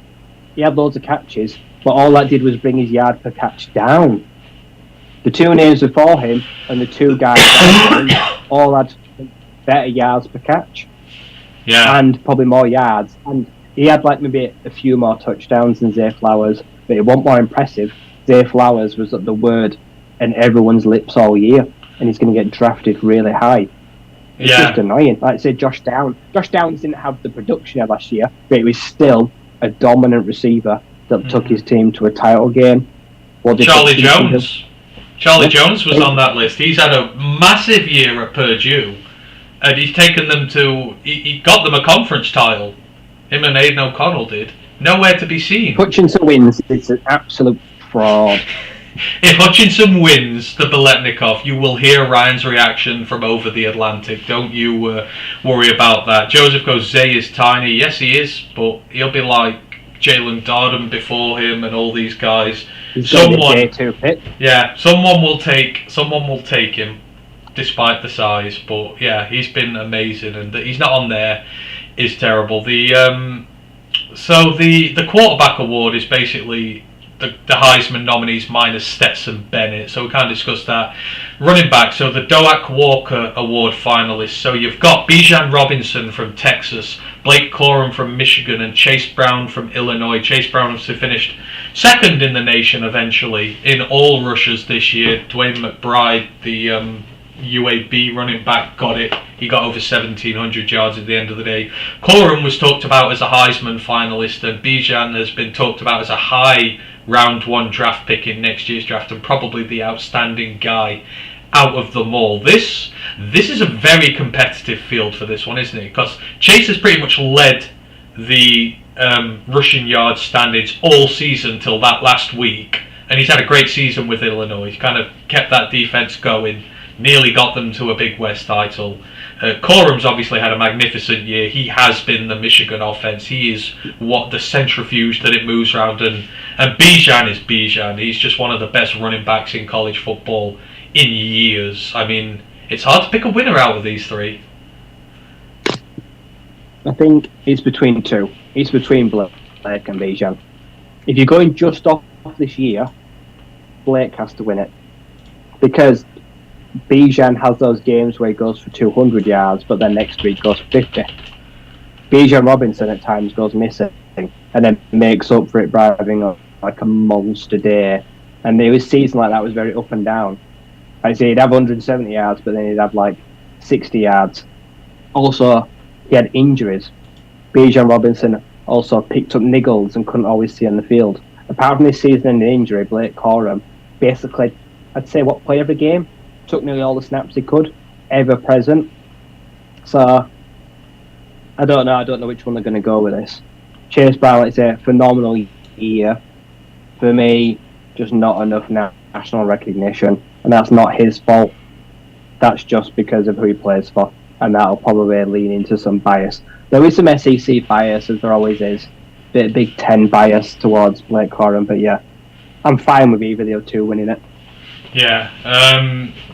Brent DeWitt's joined us in the chat. Hello, Brent, as always leaving us comments on our videos. Really appreciate it. Hope you're doing well. He goes, love the content you all put out. I was impressed with Harrison Jr. during the Michigan game. Yeah, Harrison and the other one, I can never remember his name, both went over 100 yards on the day. One Pride 40 goes Jalen Carter to Detroit. Yeah, would like that. A lot of people are on that train. A few more of the awards. This is really tough. The Jim Thorpe Award. So this is to best DB in the nation. You've got Travius Hodges Tomlinson from TCU, Clark Phillips the third, slot cornerback, Utah, and then Devon Witherspoon, the apple of my draft eye at cornerback there. I mean, THT has had a great year with TCU. I know the defense has sucked there, but he's kind of been a leading light for that defense. And they're going to the playoffs. He's going to be the only one of these guys there. Clark Phillips had a monster year for Utah. Loads of interceptions, loads of pass breakups, performed really well. And Devin Witherspoon's probably the best man coverage corner in college football. Certainly going into this draft. I struggle to call a winner for this one as well. See, THT gets picks, but also because he's the smallest, one of the smallest corners in the nation, like 5'8", gets picked on. I've seen him get picked on, and especially when he gets drafted, I won't touch him with a barge pole. I just feel like his physical limitations definitely hold him back. And then you've got two guys, one's a shutdown corner and one's a big player corner. And I've got a soft spot for Clark Phillips. But I agree that I don't see him as an outside corner next level. Now, the Lions like him and people like him because he's primarily in the slot. But he's only 5'8". As you mentioned, got 5-6 interceptions on the year. But Devon Witherspoon is the true outside guy. And he may not get the turnovers, but passes defended, better man coverage. All of them offer something different. I think it's going to go to Devon or Clark. I just feel like Hodges Tomlinson has been around a long time and has only just kind of got it together now. And he could only do as well as TCU. If TCU get blown out with Michigan, there isn't anyone that can win an award on that team for me. That'll just unfortunately sour everyone's opinion of them, which wouldn't be fair, but just kind of what happens. No, absolutely. I mean, I don't know. It's going to be tough. If TCU win a playoff game, you figure THG's going to get it, but I would not be upset with any of them winning it. They've all had fantastic years. The Outland Award finalists, so this is for trench guys. Doesn't matter whether it's offense or defense. This is your big beefy men. So the three guys: Michigan center Olusegun Oluwatimi. What a season he has had. He transferred from Colorado, I believe. It was either Colorado or Colorado State. He has had a monster year on the offensive line for Michigan. You've got the Pittsburgh defensive tackle Kalijah Kancey. I mean, you've obviously got him, Savossier Dennis there. That pit line has been formidable. And then you've got Northwestern offensive tackle Peter Skoronsky, who you saw in the flesh in Dublin, Ryan. Last time you saw Northwestern win a game as well. Three, again, deserving guys on here. I can think of a few others who may have made it on here, but I'm not upset about any of these guys on here. Who do you reckon got to be the best big beefy man this year? See, I don't think Peter belongs there. Your team is that bad. And I know he's only one man, but even the run game in some weeks went absolutely missing. And I just can't include him. But I also have a problem with the fact that you include offensive defensive line in the same award.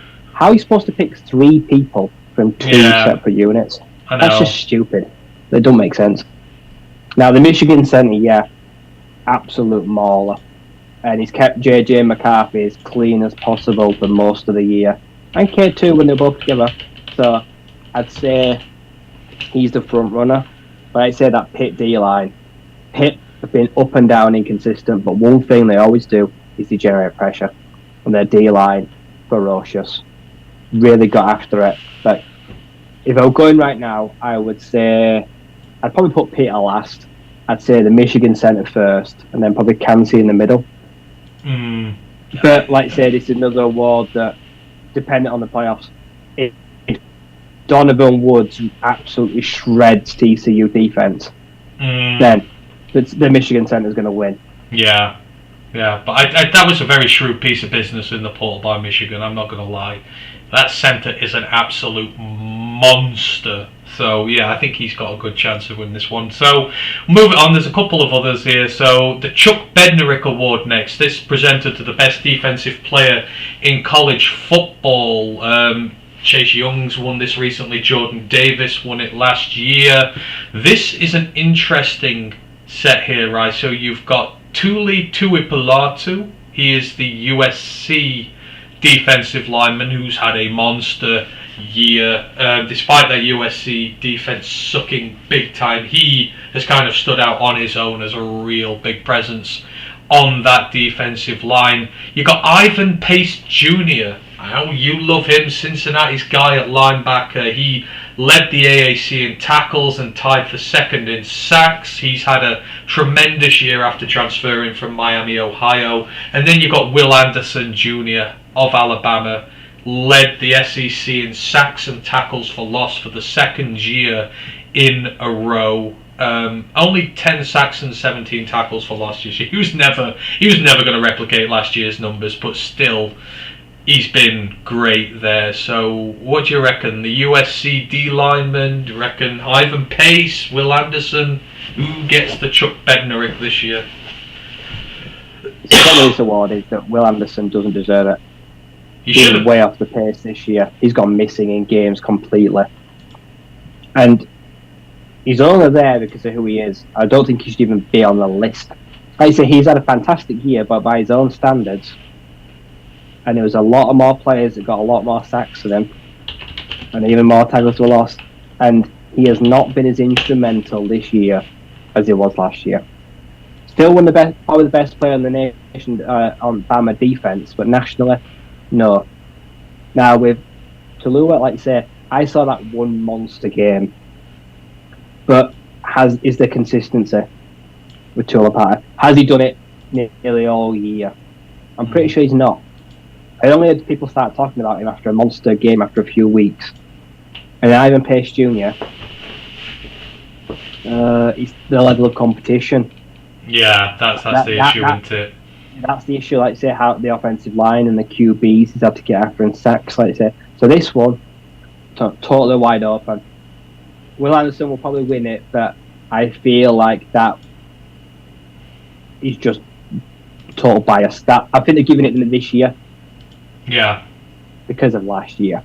Yeah. Like say, Isaiah Foskey, someone like him would have maybe been better. Like say, he had more sacks, had roughly the same amount of tackles for loss, had forced fumbles, absolute wrecking machine. And Tyree Wilson as well, Texas Tech, phenomenal year. So I wouldn't have put Will on it at all, to be honest. So guys out there that lesser schools that did more. Yeah.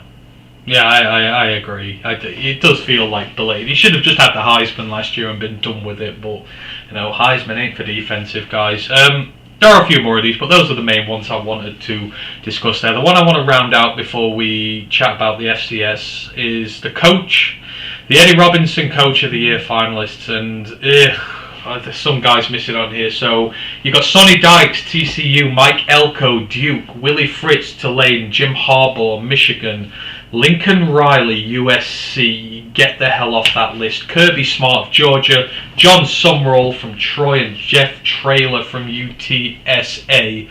I tell you right now, Ryan, Lincoln Riley doesn't belong on that list, does he? I think you should probably have given it to Jim Mora. Also, I'd put Jim Mora on here. He should be running for Coach of the Year, but Lincoln Riley shouldn't be on there.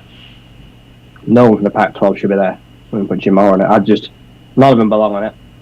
Like say Lincoln Riley, all he did was bring in a load of recruits like John Anderson, and then just place tryout score me, and it failed. So yeah, it don't belong there. Also, obviously it's not for head coaches; it's a separate award for assistants. But I say Sonny Dykes has only been as good as Garrett Riley as offensive coordinator. I think he's up for one of the assistants. That's Lincoln Riley's brother, the TCU offensive coordinator. But yeah. He's got a great chance of winning it, but he has to beat Michigan. If you don't beat Michigan, Sonny Dykes don't win that award.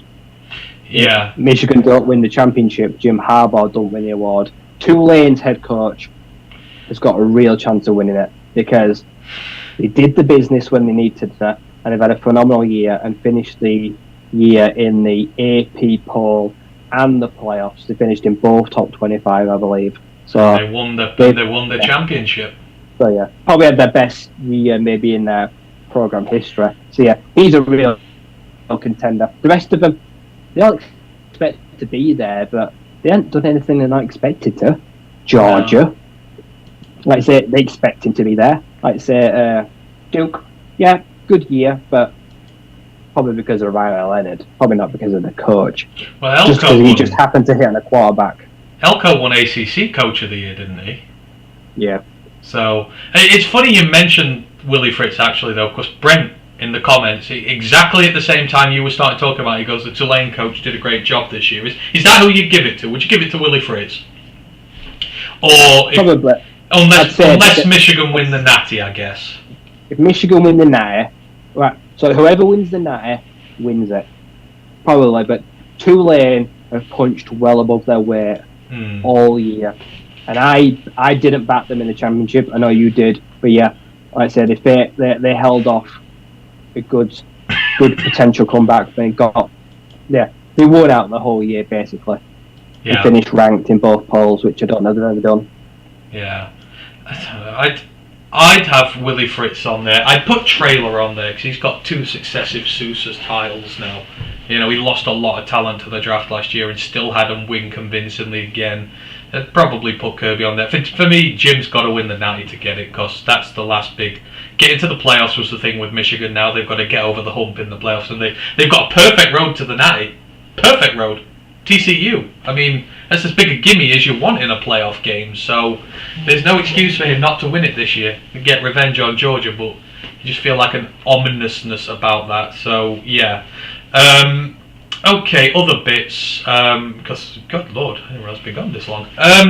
In the transfer portal, it was mentioned earlier, things are going crazy. I mean, Brennan Armstrong's in, Virginia quarterback. Chance Nolan, Oregon State quarterback, is in there. Rara Thomas, the Miss State wide receiver, their star guy, has gone in. Drew Pine has gone in. Notre Dame quarterback. DJU, Clemson quarterback's in, not surprising. JT Daniels in again. Devin Leary mentioned, he's in. Keaton Slovis has gone in. Pitt quarterback, he owes Israel Abanikanda something big this year for making him relevant. Graham Mertz, I kind of feel like Wisconsin should have put him in there rather than him make the choice to get in there. Spencer Sanders has gone in there. I mean, it's been crazy, hasn't it? The amount of quarterbacks who've gone in the transfer portal, even at teams where they've been performing relatively well, a lot are still jumping ship this year. We thought it was bad last year, but it appears to be on case to be even worse this year. See, a lot of it, like I say, is NIL. A lot of them have got 1 year of eligibility left.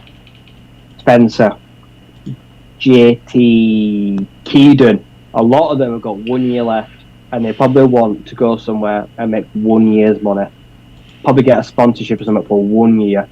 Or they want as much national... Well, JT Daniels can't get much national media because he's been everywhere, but someone like Spencer Sanders, he spent his whole career at Oklahoma State, wants to change the scenery, might want to make a little bit of money, might land in a decent position. But yeah, I think I saw some like 13,000 FBS players.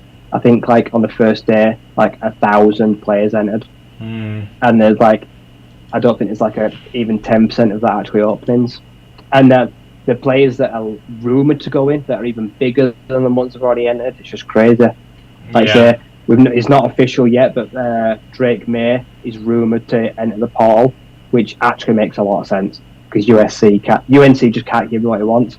Braylon Allen has shut down rumours about him entering the portal, saying he's not. But today, Wisconsin announced that Jim Leonard will now not be retained. He will not join the coaching staff. That's a big one. Yeah, Wisconsin fans really like him. The players like him. So we'll see if that changes with that one. But yeah, Justin Flo, like I said 2 years ago, the highest linebacker recruit in the nation, 5-star. Oregon, torrid 2 years, terrible. Good chance to leave. See if he can reclaim any of that. But yeah, there's some huge names. Yeah, it's crazy, and obviously we'll keep you updated about it as all these things go on. Gino goes, I don't like the NIL. I think a lot of teams would agree with you there because they just can't afford to keep a lot of their players now. It's kind of imitating like what football's like over here. Top teams who can pay more money get the best players, so it's kind of not really what you want there. The two sort of bigger confirmed moves that have happened so far, though, Cade McNamara, the quarterback ex-Michigan quarterback, now has headed over to Iowa. He's gone to join the Hawkeyes, and then kind of a bit of a split in the Michigan team after that. Eric All, the tight end, came out trashing the team afterwards. You kind of feel like Cade had a little bit of a flub there, and they're probably all going to leave now as well. Doesn't seem to really be affecting them because they're still in natty contention, but it seems like it's caused a little bit of an issue with certain players. And Phil Yurkovec, the Boston College tight end quarterback, he went into the portal. He's now going to Pittsburgh, and for me, I feel sorry for I like that move.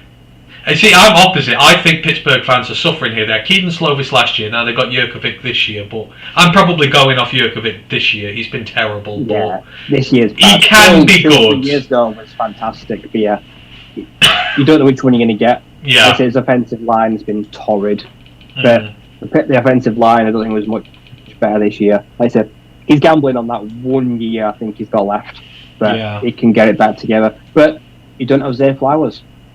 No. So, and yeah, Pitt not got a solid receiving core, so he ain't going to be working with stars. So that one's difficult to see it lighting the scoreboards up. No, and there's going to be Noah Banakanda to drop 18 touchdowns, in the running game, so they've got to reset the running back room as well. So, I don't know, interesting. Obviously, Cade at Iowa, hopefully he can make that offense semi-competent. I do. Horrible move. Jim Ferentz, awful. He calls the players offensively.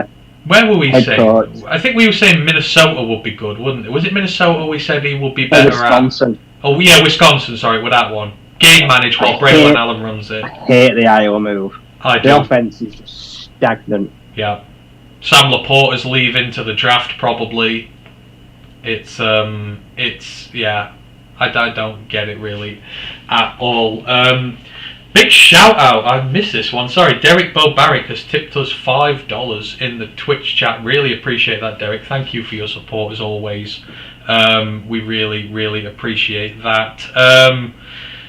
Okay, right, let's move it on, because we've chatted about loads of little bits and bobs for a while now. We still need to move this on to a few other bits, so I'm going to hand it over to you now, Ryan. Ryan is going to give us a rundown of what happened in the FCS Playoffs. I believe it was second round this weekend just gone, and there was some doozies of some games played. So Ryan, what happened in the world of the FCS Playoffs this weekend?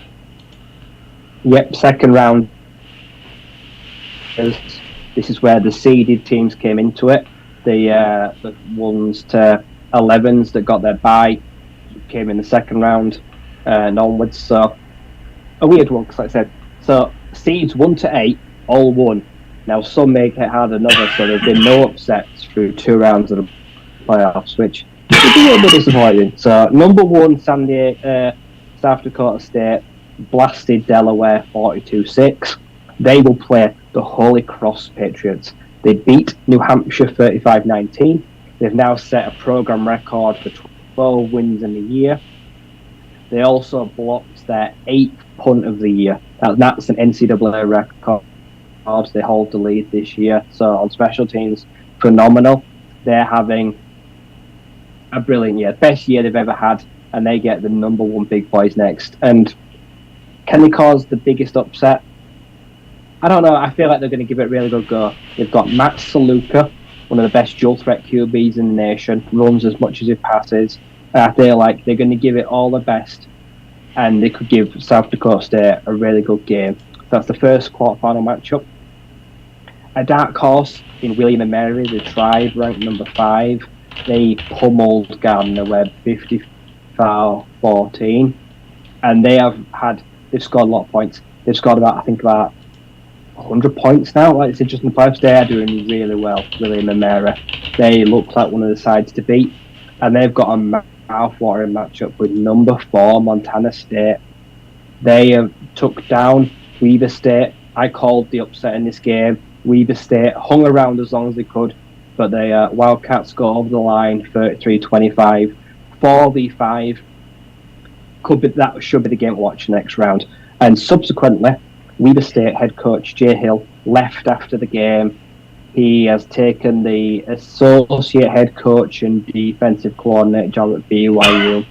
6 playoff appearances in 9 years, 70 wins to like 40 losses. One of their best head coaches in recent history. But he leaves them after a playoff loss, so it's going to be a lot of flux for the Wildcats now. But yeah, so it stings on both fronts for Weber State. North Dakota State, number 3 in the nation, took down Montana 49-26. Through like 2-3 quarters, this was fairly close. In the fourth quarter, the Bison pulled away and won in the end comfortably by 17 points. They will meet in the quarterfinals Samford. They had a ding-dong 90-pointer with Southeastern Louisiana, avoided a huge upset. They won 48-42. All offense, juggernauts on, I'd say, that they came through it in the end, pulled away, and just managed to survive.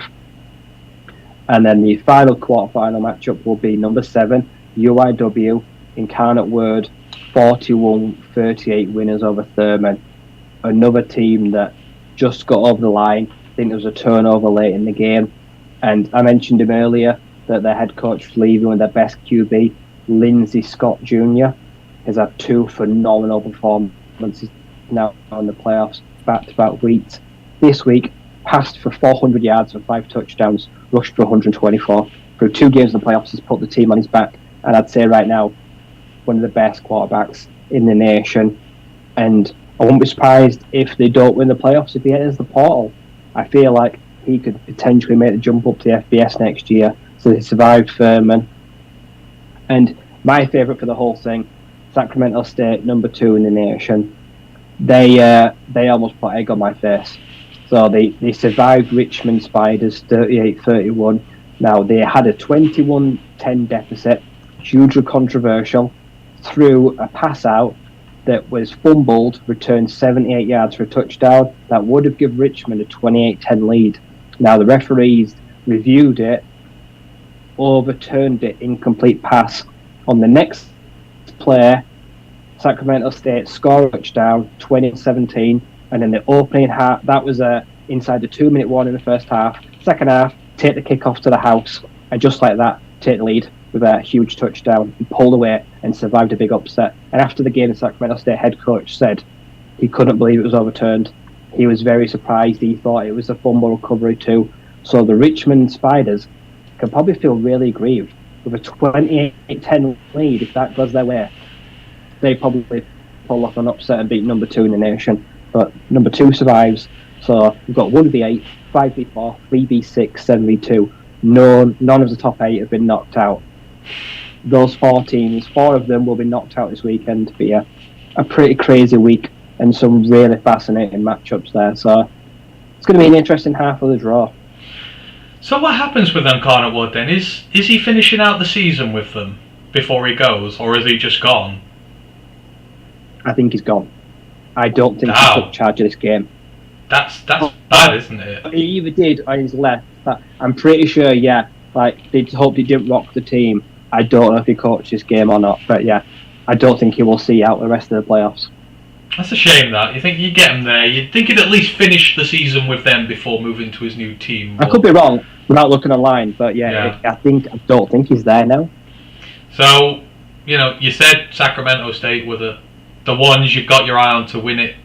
You still going to go there, or have they shaken your faith too much? And is there a new winner in your eyes now? See, I feel like the winner of William & Mary and Montana State, they get the winner of SDSU and Holy Cross. So the winner gets either number 1 or number 8. I feel like you probably won't want to play someone like William & Mary, the Tribe, right now, scoring heavily, and a number 5 team. So I feel like if they beat Montana State and then they get the winner of SDU and Holy Cross, got a great chance to make a title game. So I think the Tribe are really out there and should not be underestimated. There we go. Right, well, the quarterfinals are this coming weekend, so next week's show we'll let you know what happened there and what the semi-finals are going to be. But really, really hotting up there with the FCS action. Thank you for that, Ryan. Right, let's move it on. Before I do, Gino in the comments goes, this back to Cade McNamara goes, he had a visit with his old OC down in Miami. before committing to Iowa. That would have been interesting if he'd gone to Miami. He goes, I believe Ferentz is gone as coordinator after the bowl game. Well, Cade will probably need that to happen if he wants to succeed there. So, yeah, Gino reckons he's gone after the bowl game. So we'll see what happens there, Iowa. Right, last section of today. Obviously, one of the biggest bits as well. The championship slate happened this weekend. All the conferences had their championship games. Everything has been played now apart from the playoffs and the Army-Navy game, which is happening this weekend. But there was some really good games on show this week. And of course, if you're in the title of the show, you get to be talked about first. Today's episode title, US See You Later. And why? Because USC had a playoff spot in the palm of their hands, and me and Ryan last week were both like, come on, get it done. Let's not let Ohio State back into the playoffs. And what did USC do? They spectacularly let things fall. I watched this. I called on Utah to win because I said Utah in high pressure situations, they've been there, they've done that, they won the Pac-12 last year. USC don't think they have the stones to do it, and well, how right was I proven? USC 24, Utah 47, and USC were up big early in this. They were up 14-3 after the first quarter, and Utah looked bad. And USC looked really damn good, in fairness. Caleb Williams started this off like a house on fire. They had no run game, so to speak, but he was slinging the ball all over, and Utah couldn't get an offensive drive going to save their lives, but this one flipped a switch in the second quarter, and USC never got back into this one. It was crazy all over. USC, Caleb Williams, he was 28 of 41, 363 yards, 3 touchdowns, 1 pick. They only had 54 rushing yards on 27 carries, not even 2.5 yards. And Caleb Williams got injured in this one after a sack, so it was all she wrote when that happened. Taj Washington had a really good game, the receiver. He had 6 for 93 and a touchdown. Mario Williams, 3 for 51 and a touchdown. Star receiver Jordan Addison had 5 catches for 65 yards, but not a lot out of that. Just no picks, just the 1 sack from Eric Gentry. On Utah's side, they played a damn sight better. Cameron Rising, I mean, he's just one of those quarterbacks who, he's kind of like Max Duggan. You kind of always write him off, but then when he's needed in big pressure situations, he stands up. 22 of 34, 310 yards, 3 touchdowns. They had a rush game. Jaquindon Jackson, 13 carries, 105 yards, 2 touchdowns at 8.1 yards per carry. Micah Bernard, 11 carries, 88 yards and a touchdown, 8 yards per carry. So 2.5 yards per carry for USC, 8 yards per carry for Utah. That just kind of shows you how that went on there. They spread the love out all over the field in terms of receiving yards. 3 different guys got receiving touchdowns. Defense, they were electric against USC. Mohamed Diabate, the linebacker who I was raving about at the start of the season, 8 tackles and 2 sacks on the day. Gabe Reed, 5 tackles, 2 sacks. R.G. Hubert, the defensive back, had an interception. 3 other sacks on the day as well. So 7 sacks on poor Caleb in this one. Ryan, I mean, everyone thought the Lincoln Riley offense would do it, but they didn't take into account that he's taken the Oklahoma defense with him to USC, and it gives up points big time. And Utah, their players have been there and done that, and it showed. Oh, I feel for Caleb, man. Like, they really hung him out to dry, didn't they? O-line, dreadful. Missing blocks, not picking up, say, linebackers, safeties, the blitzes. And he's as mobile as you want. People think he's Patrick Mahomes, potential-esque. But he can only escape so much pressure on his own. And then when he's got no run game, there's no outlet for Caleb Williams in USC. All year, it's pretty much been some little to accompany him. It's been him. And like I say, when he goes out, the day was over. And that's the tale of the story. Like I say, the ground game on the other side, Utah, really good. Took all the pressure off Cameron Rising. Like I said, they chugged along at good yards per carry. They managed the clock, took pressure off it, and then always kept the defense for USC guessing. I suppose it's the easiest way against Caleb Williams in USC because you know they're going to throw. Like I say, you just know they're going to try air it out. And like I say, RJ Hubert, who's a pretty good safety, gets the pick. And yeah, like I say, all their frailties and all their flaws just came back to bite them in one game. And it sucks how the season ended for Caleb. But yeah, after, I think I saw something like when USC, like 2 scores up on a Pac-12 team in like last 70 games, there was something like 62-8 or like 63-7, and 5 of the losses was to Utah. Utah are a bogey team for USC. They hate playing them, and it shows in back-to-back games. But yeah, all the promising season collapsed, and Utah, yeah, I knew they could win, but I didn't think they would. But yeah, a lot of people wrote them off. Like I said, they really a surprise. Like I say, it's no surprise that a lot of those Utah defenders are going to get drafted. Yeah. Just solid across the board, and they'll up next year as clear favourites again. Just feels like Kyle Whittingham gets no love there, does he? You always hear about the Oregon head coach, the USC head coach, but he's gone one in Pac-12 twice in a row now. Destroyed Oregon twice last year.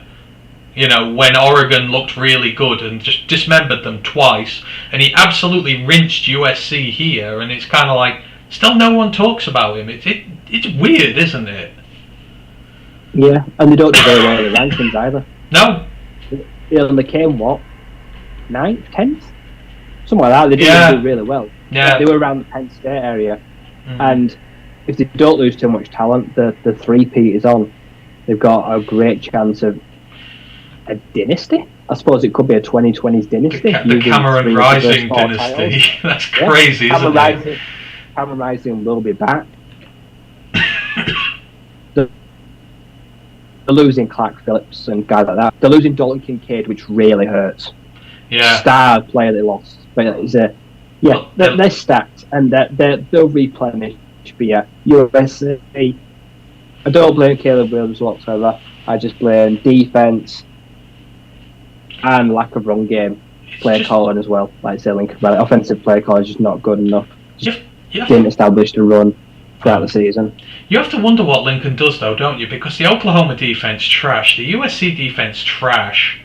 I mean, it's weird how this seems to follow him around, isn't it? Yeah, I feel like, well, I know what they're going to do. They're going to go get loads of portal guys. Yeah. He ain't going to recruit. He'll get good classes, but they're just going to go at the portal. They're not going to wait on get freshmen in. They're going to go out there. NIL, they're going to use money, they're going to use clout boosters and try to build a defense. And if they don't fix the defense next year, then same thing will happen again. I'll always have Caleb Williams will have another. Caleb Williams will have another Heisman year next year. You can put good money on it. I don't know what Jordan Addison's doing. I feel like he should probably go. I feel like he should declare.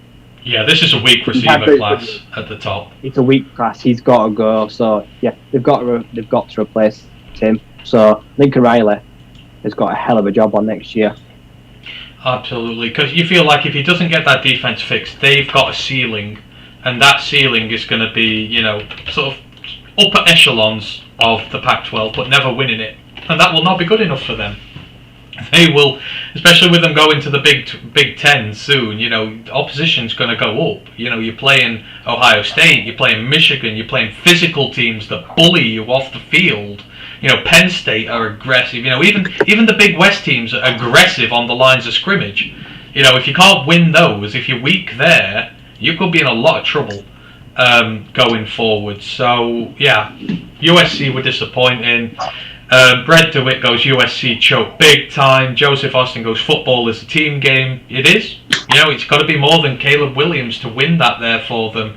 He goes, Caleb looks good to me, but QB is so hard to figure. I think he's a legit quarterback, but I just don't think he's it's hard when your defense is giving up points all the time. I thought he was very gutsy seeing that game out because he was obviously hurt. So fair play to him for finishing it off. Right, let's move on. What's next on the slate? CUSA Conference Championship game. UTSA win for a second year in a row, Ryan. And you kind of mentioned this a few weeks ago. I did, with Sincere McCormack leading that team last season and them being dominant on the ground. Him leaving, people said, are they going to be able to get it done? But what it has done, it's allowed Frank Harris, the quarterback, who is the best quarterback in the CUSA, to sort of come out his shell and him take charge of this team and do going forward. And he did exactly that in this game. UTSA, it was 7-7 in the first quarter, but they put up 17 in the second. North Texas never really got a shot at them again after that. Frank Harris, 32 of 37, 341 yards and 4 touchdowns. A lot of that going to star wide receiver Zachary Franklin, 10 receptions, 144 yards and 3 touchdowns on the day for him. He is garnering serious interest in the upcoming draft. And even in the rushing game they did well. Kavorian Barnes, 28 carries, 175 yards, 6.2 yards per carry and a touchdown. He complemented Frank Harris perfectly. He had a big load and he went crazy on there. Frank Harris had 16 carries as well as his day. He had 49 yards and a rushing touchdown as well. So Harris looks great, and I don't know what to think about him in a draft perspective, but he is doing it. On the other side, Austin Alm, the 29-year-old, 14 of 29. Yeah, 14 of 29, so as many passing attempts as years he's been on this earth. 194 yards, 1 touchdown, 2 picks, not great for him. Inaka Ragsdale, the running back, he had 17 carries, 108 yards and a touchdown. Good day for him, 6.5 yards, but UTSA, the passing game was dangerous and the running game did what it needed to. On North Texas' side, the passing game just let the run game down, and this wasn't really even close in the end. UTSA are on the verge of forming a mini dynasty down there in the CUSA now. Yeah, this game was lopsided.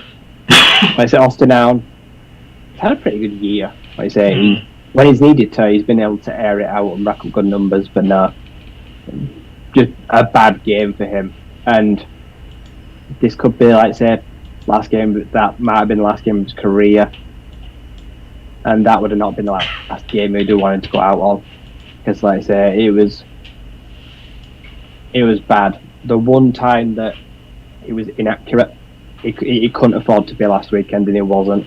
2 sloppy giveaways, and yeah, once you fall behind, if you can't pass the ball, you can't catch up. Can't catch up running the ball. It just doesn't really work like that, because time became a factor. They fell behind too quickly, and in the end, a comfortable win. Like I say, Frank Harris diced them through the air and on the ground, and there's no team in that conference right now that's stopping UTSA. Not next year. No one's ready to bridge that gap just yet. No, and yeah, they did it on the ground last year. They've done it through the air this year. Jeff Traylor's really got a good team going there at the minute. So yeah, I called that one. I was very happy with that. But yeah, well done to UTSA. 2 straight titles for them. Right, moving it on now, and heartbreak in the Big 12, right? All year TCU unbeaten, going for it. They've been lucky in some cases. They've been good in other cases. They got through to this unbeaten. Could they do it and wrap up the Big 12 title? The referees said no. And I hate to kind of go to referees as a focus of this, but they got screwed out of this game. And on several calls, I feel like they got screwed. Now, there were problems of their own. So this one finished TCU 28, Kansas State 31. Well done to Kansas State, Big 12 champions this year. It went to overtime. Kansas State just needed a field goal to win it in there. I mean, the Trinity turned up sort of for TCU again. Max Duggan, not his best day, but 18 of 36, 251 yards, a touchdown and a pick. He was also the leading rusher, 15 carries, 110 yards and a touchdown. Kendre Miller had a good day as usual, 17 carries, 82 yards, touchdown. 5 yards per carry. Quentin Johnston, star ex-receiver for them, 4 receptions, 139 yards, but a very critical fumble on a play which Kansas State recovered from on there, and turnovers sort of did for them in the end. The turnover luck was 5 points in Kansas State's favour. TCU had 3 turnovers, 2 fumbles, an interception, so the turnover margin was -2 on the day. They had more offensive yards, they had more passing yards, they had about the same rushing yards, but they just weren't able to make this one stick. I mean, you don't like to talk about refs during a game like this, right? But the Big 12 screwed TCU here, especially after the season they've had, and you could kind of see it in their eyes after. I felt so sorry for Max Duggan. He bawled in his interview, and I kind of really felt sorry for him after this. See, in regulation time, they didn't deserve it. Kansas State should have won that game. It should never have got to overtime. The interception Duggan threw was terrible, and that's being nice. It was dreadful. Quentin Johnson, yeah, he shit the bed on that huge fumble recovery for like 60 yards. Him and that cornerback, can't remember his name, who also got the pick, was fun to watch. They had a really good game. But yeah, TCU, I don't think deserved to get to overtime. They were lackluster all day, but in the end, yep, that 3rd and 1, and there's no proof it went over the line, but all the photos look like you could have given them a score. It looked like the pile had pretty much collapsed at the end zone, and then, like I said, the bad 4th and 1, and then, yeah, in the end, Kansas State just took a cheap shot. See, not to get from Kansas State away, a very deserving winner across the year when they lost their star QB. Will Howard stepped in, and they were still just as good. I predicted they'd get revenge. I didn't think they'd have to do it like this, but yeah, in the end, yeah, a really hard way to lose, and I can understand why I understand why Max was so upset. People were saying like he needs to grow up, but then they were saying like Caleb Williams. I think he was also like in tears as well after USC lost, but he was like getting sympathy. Can't have it both ways. Like Max was broken up about it, and like you say, I don't know. I don't know what Max Duggan does now. I feel like he's now maybe learning towards returning. He's got more eligibility. Does he? He might not go pro now. I feel like he won't want to end like that. But yeah, in the end, it's never good to see controversy like that when people think they scored and it wasn't given, and then you just get a chip shot winner essentially. So a bad ending to what was been 2 really good games. Yeah, they played out a great series across the year, and Kansas State, a really good team. They really held their own this year, and next year with Will Howard, I'd like to see them make strides. I think like Adrian Martinez, I expect him to hit the portal again. He usually does that, but yeah, I feel like these 2 teams will probably reload and go just as hard again next year. And I think that's the biggest thing no one's talking about, isn't it? Kansas State did this with their backup quarterback. Will Howard hadn't played a game up until a month or so ago, had he, when Martinez got injured.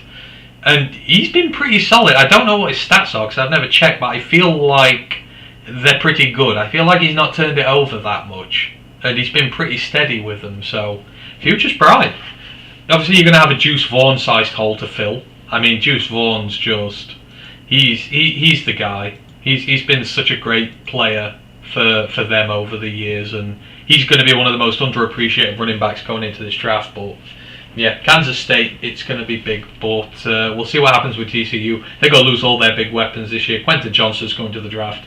Kendra Miller's probably going to go to the draft. THD's probably going to go to the draft, so we will see. But well done, Kansas State. Mac attack action next. Ford Field, Toledo and Ohio. I think we both called this. Toledo won 17-7. This was a defensive slugfest. Ohio just 1 touchdown on the day in the second quarter. They got blanked out for 3 quarters. It was not a good day to be a quarterback. CJ Harris, the Ohio quarterback, he had 163 yards and an interception. They had very little run game, so to speak of. The lead running back was getting 2.8 yards per carry. On Toledo's side, it was their run game that kind of separated them here. They got 179 yards on the ground off just 27 carries. And Daquan Finn, the quarterback, had an alright game. 16-25, 154 yards and a touchdown. But this was a defensive game. Toledo's defense had a 60% stop rate, a 12% havoc rate. That's 7 tackles for loss in there.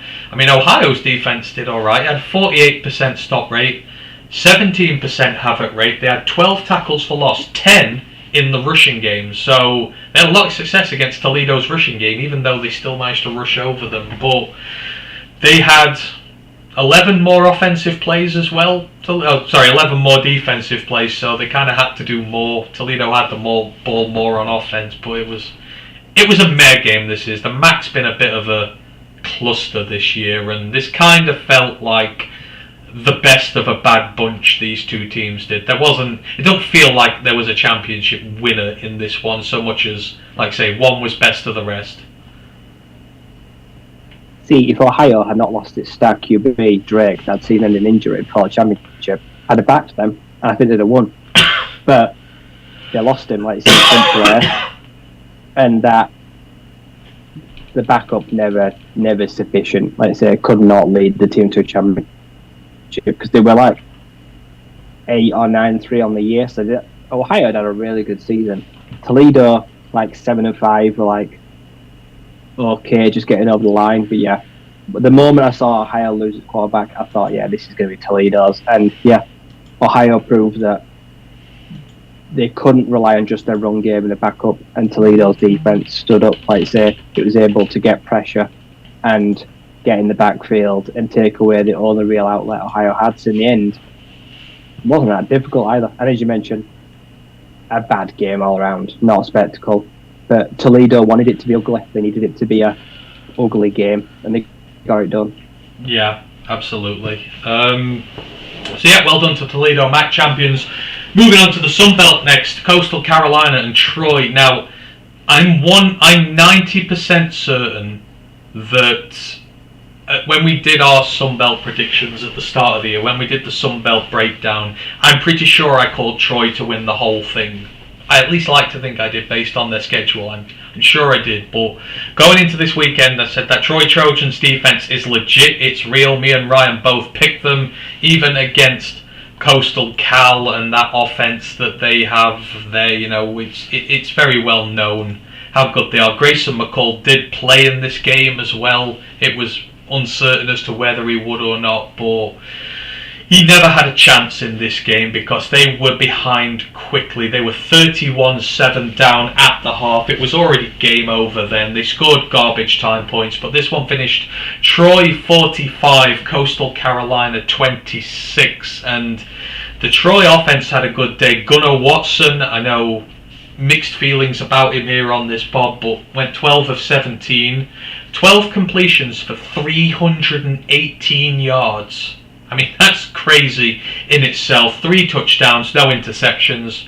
Ray J. Johnson had 4 receptions for 134 yards and 2 touchdowns. Deshaun Staudemeyer had 3 receptions, 99 yards and a touchdown, both averaging 33 yards per catch, because that's really what you do with them there. On Coastal's side, run game, it was steady. They had, 19 carries for over 100 yards, but they weren't able to keep going with it all day. They got behind too quick. They had to give it up. Grayson McCall had a rushing touchdown. He was 29 of 41, 319 yards, 3 touchdowns and an interception.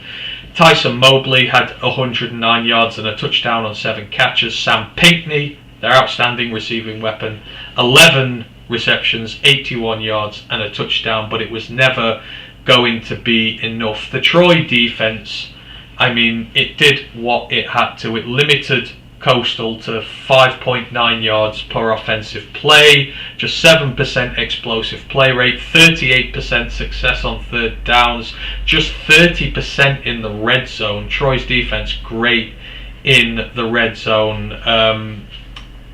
Yeah, right, I kind of think this is what we expected. That Troy Trojans defense, I think they have like the 14th best roster in the entire country when it comes to their defense. That's SEC, Big Ten, all these guys, and it showed in this one. the defence was just another level, and even Grayson McCall, on his good day, couldn't keep Coastal in this. He wasn't ready. He wasn't fit. He didn't look it. Like I said, I think at the half, he had about 70 yards. 26 points and all that yardage, garbage, didn't mean anything. Like I said, they got absolutely destroyed in the first half. 3 and outs constantly, turnovers. Secondary of Coastal Carolina should be embarrassed with that performance. It was abysmal. Jamie Chadwell, if I were him, I would have absolutely lost my shit. Corners, secondary, useless. Like I say, giving up over 30 yards a catch. No pass rush whatsoever. That is one of the easiest championship wins I've ever seen. Like I say, like 37 up after like 1.5 quarters. It was embarrassing actually. And Coastal Carolina got embarrassed. 26 points they didn't deserve. Scoreline completely flattered them. Chanticleer's got pasted. And awful way for McCall and Chadwell to go out. But yeah, Troy thoroughly deserved it. If I was Troy, I'd actually be pissed off that I gave up 26 points because Coastal did not deserve 20 of them. No. They were garbage, like say in the end it was just like playing soft, so yeah. But yeah, they won. They were the best team all year in the Sun Belt by far. Most balanced team, I'd say. Yeah. And they thoroughly deserve that championship win. Oh yeah, absolutely. Troy deserve winners of the Sun Belt, and like I say, I'm pretty sure I called that at the start of the season, so I'm happy with that one. Megan is in the chat. She goes, "Greeting lads. Just a word of warning, I'm a USC fan since the Pete Carroll days and travelled 14,000 miles to be in LA for the demolition of Rice in week 1. Caleb Williams is a god." That's Megan, our Seahawks fan, who has been on occasionally with us. I mean, thank you for joining us, Megan, really appreciate it, but you can't defend that performance. You can't. You had a playoff spot, you had a 14-point lead early in that game, and you let Utah get back at you. Utah have to run the ball pretty decently in games to stay in them, and you could have shut it down, and you didn't. USC threw it away this week, and as a result, I have to watch CJ Stroud in the playoffs. So, thanks for that. Ohio State do not deserve to be in there, and they snuck in because you couldn't win. So, but anyway, thank you for joining us. Really do appreciate you being here. Right, let's move it on. American Tulane versus UCF. We kind of touched on this a bit already, but Tulane, Willie Fritz ends his great season with Tulane with an American championship. And again, they got up early in this one, 10-0 up after the first quarter. They traded touchdowns in 2 and 3, and then kind of really went to a slugfest in the last quarter. There were 35 points in the last quarter, 5 touchdowns. I think there's just 1 field goal out of all this. Every point, bar 3 of them, were touchdowns, and kind of an offensive display by both sides. Tulane, Michael Pratt had a great day. Quarterback, 20-33, 394 yards, 4 touchdowns, just 1 pick. Tyjae Spears, the running back, who I feel is really underrated. He seems to just get yards for days every week. 22 carries, 199 yards and a touchdown, 9 yards per carry. Pratt had 6 carries for 48 yards and a touchdown. That was 8 yards per carry, so Tulane imposed their will on UCF. They had 2 100-yard receivers, Juice Watts and Shai Wyatt. Went 134 yards and a touchdown and 110 yards and 2 touchdowns, respectively, with that one. On UCF's side, John Rice Plumlee, 21 of 39, 209 yards and a touchdown. RJ Harvey threw a touchdown pass for 49 yards as well. They bought out the trick plays in this one. Isaiah Bowser had a really good year, but just didn't get enough to work with in this one. 20 carries, 85 yards and a touchdown. Kobe Hudson had 4 receptions for 98 yards and 2 touchdowns for UCF. But outside of that, it was the Tulane defense kind of took over on this one. Although there were 4 turnovers from them, they fumbled it 3 times, lost it all 3 times, threw a pick, but UCF couldn't capitalise. They fumbled it twice themselves, and they lost it twice themselves. So 5 fumbles in this game, all lost. Case of the Butterfingers here in this one, Ryan, but Tulane looked better here. I mean, I think overall they've been the best team in the American this season, and they kind of just had a level of class that UCF couldn't match here. Yeah, it was a it was a messy game. And I'd say I picked UCF. I saw the score at half time. I think it was 17-7 down. I turned it off. I was like, they're not coming back from that. And I knew they wouldn't, because that offense is not built for explosion. John Rice Plumlee isn't built for explosion. He's a running back. He ain't got a big arm. So once they fell behind, and they fell behind fairly quickly in the third quarter. I think at one point, I don't know if it was a run. I don't know if it was a return touchdown or running, but Tajay Sharp Spears had like a 70-yard run, like you say, burst out for a touchdown. I think off one of the turnovers, and that pretty much was too much for UCF to come back from. At that point there, the game was over, and UCF, good all year, but when it mattered, really lacked the firepower to compete with a team like Tulane, and I think they need to try reinvest and make that offense better. Bowser could leave. Plumlee isn't high-powered enough, so I feel like they've done well just to get there with those weapons there. But yeah, I agree. Tulane, by far the deserved winner when you look at the whole year. Yeah, absolutely. So well done to Tulane. An American title is theirs. Willie Fritz for now seems to be staying, so maybe there's a chance to build on this. Tajay Spears, I don't know about him. He's had a really underrated year. I'm going to have to look at him a bit more, but in a deep running back class, maybe he's back. Maybe he's one to keep an eye on going forward. Right, let's head over to the Mountain West, which has been a shambles this season. An absolute shambles, maybe worse than the MAC. And the game was I went 8-2 this week in the championship games. I only got 2 wrong, and this was one of them. God damn it, Boise State, you let me down here. And Ryan actually picked Fresno. Yeah, I think this was the Mountain West in it was like the Mountain West condensed into one game. Their entire season condensed into one game. It was just awful. So Boise State, Taylor Green, 17 of 38, 175 yards, a touchdown and 2 picks. And one of those picks, I swear to God, even I wouldn't have thrown that. It was absolutely awful. George Halani couldn't do anything. 13 carries, 74 yards. I mean, it's 5.7 yards per carry, but behind the sticks, they had to stop using him. Didn't really get a lot going there. They had 3 sacks on defense, but Fresno State put up chunk points in this. Got 2 touchdowns in the second, 2 in the fourth. Jake Hayner, well, maybe he's justified on staying. We said he should have transferred last year to a bigger team, but he's a mountain king now. 17 of 27, 184 yards and a touchdown. Jordan Mims, their lead running back, had 2 touchdowns on the day, although he only averaged 3.3 yards per carry.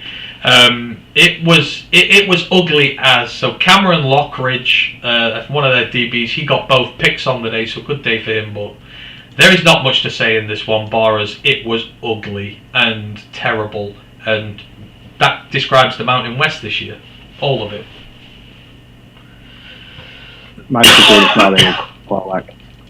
No. Boise State have got to find QB for next year. Their defense offered very little. Like I said, at the half they were down. I think it was like 14-7. So they, up until the fourth quarter, they were in this game all the way. From 3 quarters, it was poor on both sides.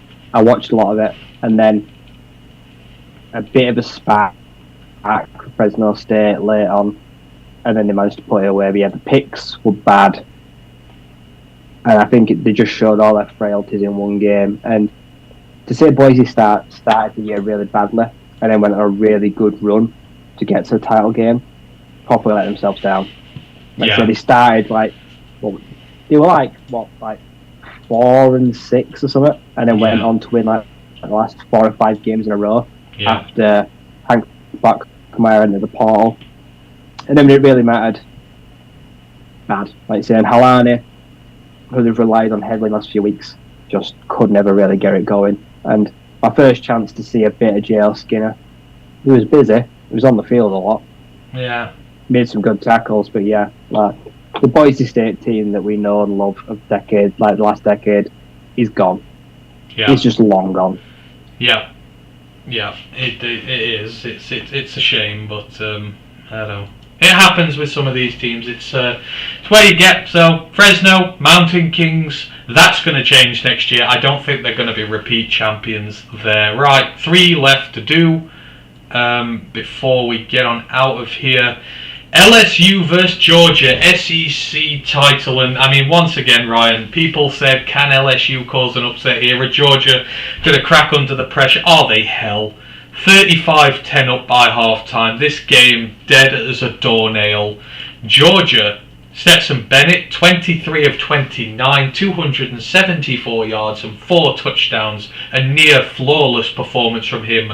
Running the ball, they killed LSU. Kendall Minton, 8 carries, 113 yards at 14 yards per carry.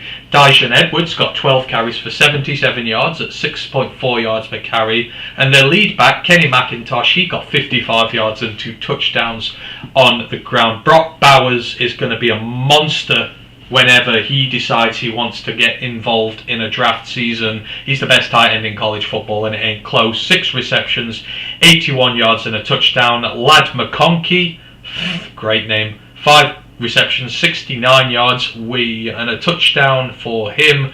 The Georgia defense is the Georgia defense. 2 picks on the day, 4 sacks, dominating as per. Gave up 20 points in the second half, but you're kind of in prevent at this point. LSU, Jaden Daniels started, 16 of 24, 208 yards, a touchdown and a pick. Garrett Nussmeier came in afterwards. I know you like him, right? 15 of 27, 294 yards, 2 touchdowns and a pick. They didn't run the ball to save their lives. They had 66 yards on 13 carries, but it was really not enough. Again, behind way too early. Couldn't carry on running the ball. And yeah, it was not great there. I mean, Harold Perkins, the standout defensive player, 10 tackles on the day. He tried his best. Malik Neighbors, 5 receptions, 128 yards and a touchdown. Keishon Butte finally did something this year. 6 receptions, 107 yards and a touchdown. And the weird thing about this, right? Georgia blow them out 50-30, and this is all garbage time here. LSU have more offense on the day, 552 yards to Georgia's 519, but they keep turning the ball over, keep losing it, and they fumbled it twice, lost it twice. Turnover luck here accounted for 13 points in the game, so if you switch it both ways, that's a 26-point swing. That means LSU win this game without turnovers, but Georgia, man, they're a juggernaut. And no one can stop them. They just hit you hard, they get you early, they get you behind the sticks, and they don't let go, and you just have no chance against them. See, this game changed in the second quarter because Jane Daniels, who had already hurt his ankle in the year, could not walk. He would not come out of the game. He could not make plays. He couldn't throw, he couldn't run, but he stuck out there for a whole quarter and he did nothing. And there's a player where everyone's seen it, Jalen Carter sacks him, he picks him up with one arm like a trophy, and then he bear hugs him and puts him down to the floor, and he can't even walk. So in the second half, straight out the half, Jalen Daniels, like I say, he's done. His helmet's taken off him, he's saying like he's sorry to everyone. And then Garrett Nussmeier comes in, and in the second half, it was really fun because that kid looks legit. Like I said, he found his receivers. Like at this point, yeah, the game's gone. Yeah, it's not LSU's fault, like I say, because Jalen Daniels was playing well, got hurt. The second quarter, everything went skew with. Lad McConkey got hurt as well. They're worried about him. He was having a really good game, but he's a big injury loss. Darnell Washington, man, 2 touchdowns in the red zone. That guy took over. Like you say, he's 6'7". Brock Bowers is 6'4". Brock Bowers looks tiny next to him. It's crazy. It's weird. There's tight ends in the nation, and they just do different things. Brock does all the hard work, the running, the catching, and Darnell just goes down to the red zone and just bullies people. Stetson Bennett, yeah, perfect. The guy's got such a swagger about him. I love the kid. But LSU, like I said, Harold Perkins, true freshman, kid's a star. He is going to be an absolute star next year. he, in effort, was trying to make as much plays as he can.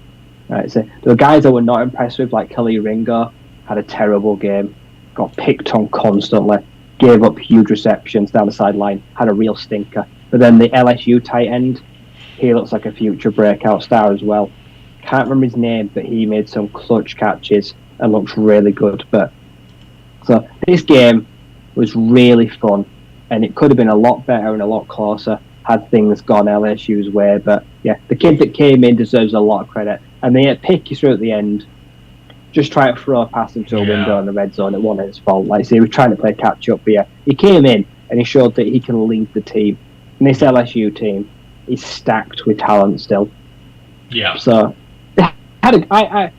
it's weird. Like, say you look at them and think disappointing year, but beat Bama, beat Ole Miss, SEC West title, championship game. If anything, it was a phenomenal year.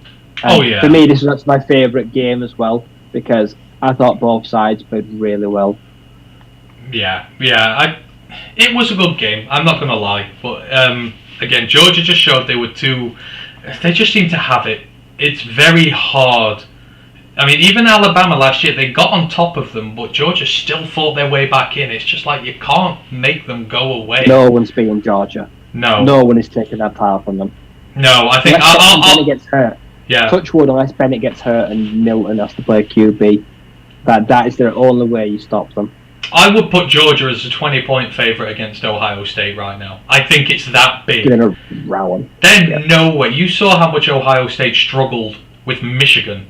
And that was a beat-up Michigan without the best running back. Well, Georgia have found 3 running backs at this moment in time who are just bullying their way through. And Jalen Carter, I mean, he's going to wreck whatever Ohio State wheel out on that offensive line. It's going to be a massacre. I don't see any way Ohio State have anything in that one. And speaking of massacres, that brings us on to our second to last one, the ACC title game. Clemson wrecked UNC. I said the Clemson defense is elite and it will nullify what UNC are able to do on offense. And I don't trust UNC's defense. I said this to nearly close out the show last week. I don't trust UNC's defense, and I was justified. This one wasn't even close. It ended UNC 10, Clemson 39, and UNC actually took the lead in this one early whilst DJ Uangalele was playing. Drake May, 26 of 42, 268 yards, 2 picks. He did have a rushing touchdown to give them the lead, but all they got after that, and I think it was the first drive of the game, it was either the first or second they got it.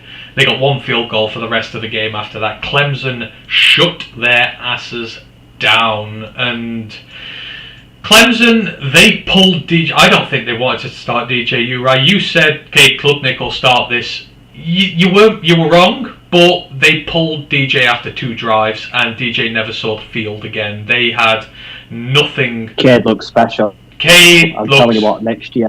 He's going to put the next on alert next year. Yeah, he looks legit, Cade Klubnik does. 20 of 24, so nigh on perfect in his passing.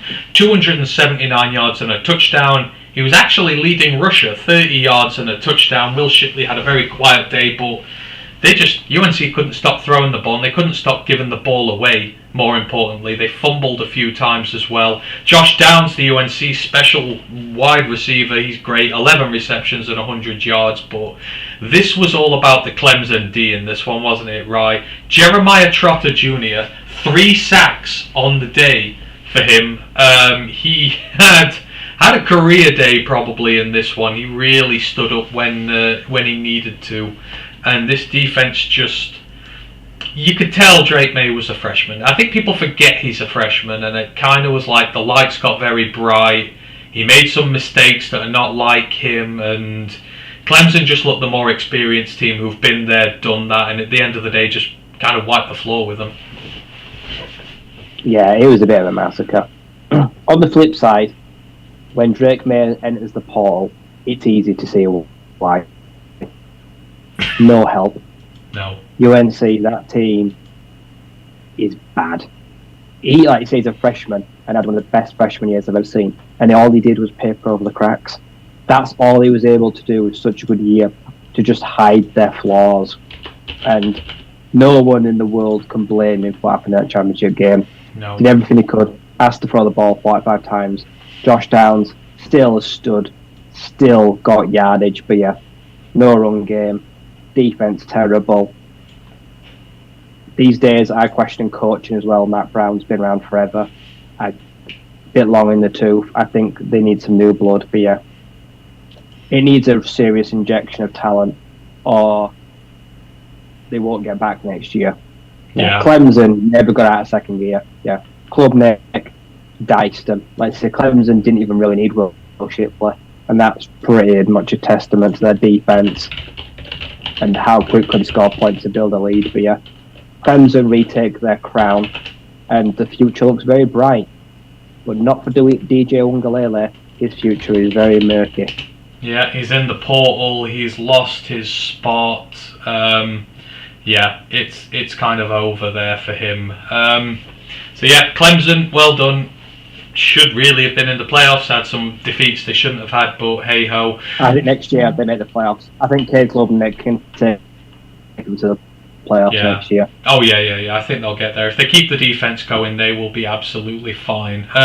Joseph Austin says, Ohio State going to throw it all over, only chance. Probably, but that's all Ohio State do anyhow. They just run the ball. Don't know whether Travion's going to play. Mian has looked meh, so...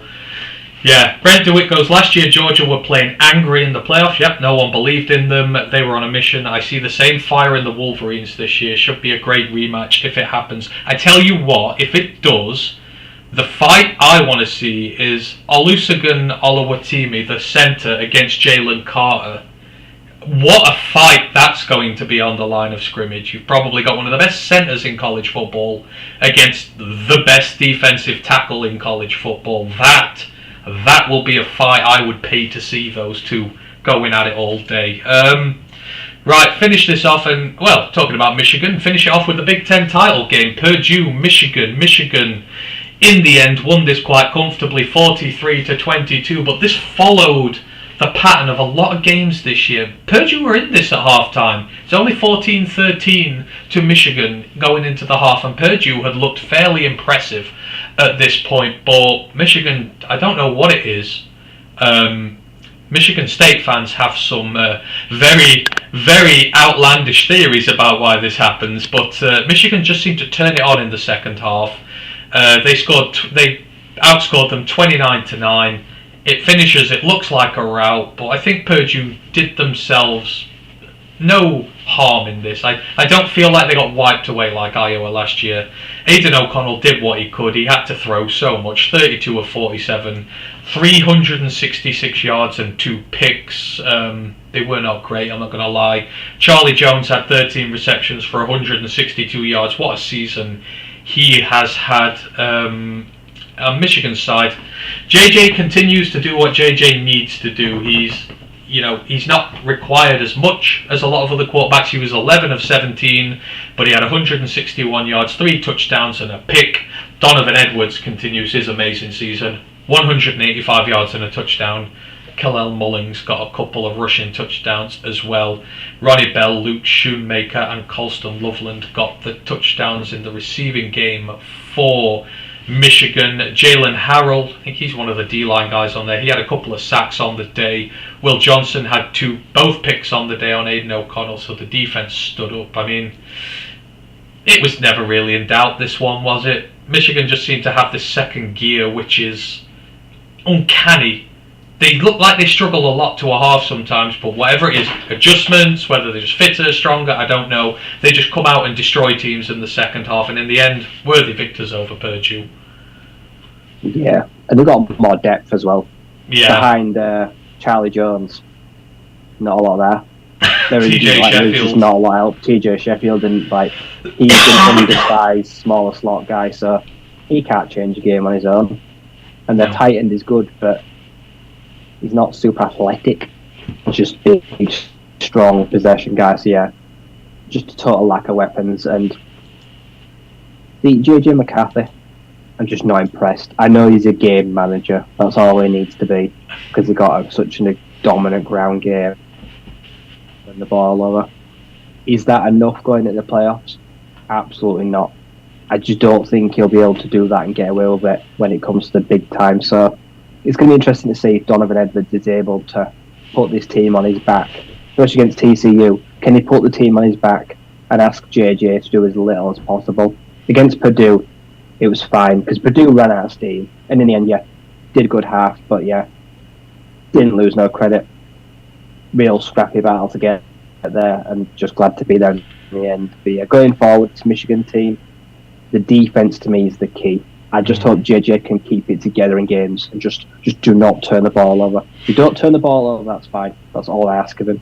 Well, I mean, one last question just so to end of things off, because that's everything for the championship week there. But, you know, JJ's a 5-star guy, and people rave about him, but he's always going to have a ceiling at Michigan because they are a run-heavy team. Do you think there is a situation where he goes, I start having to think about number one, me?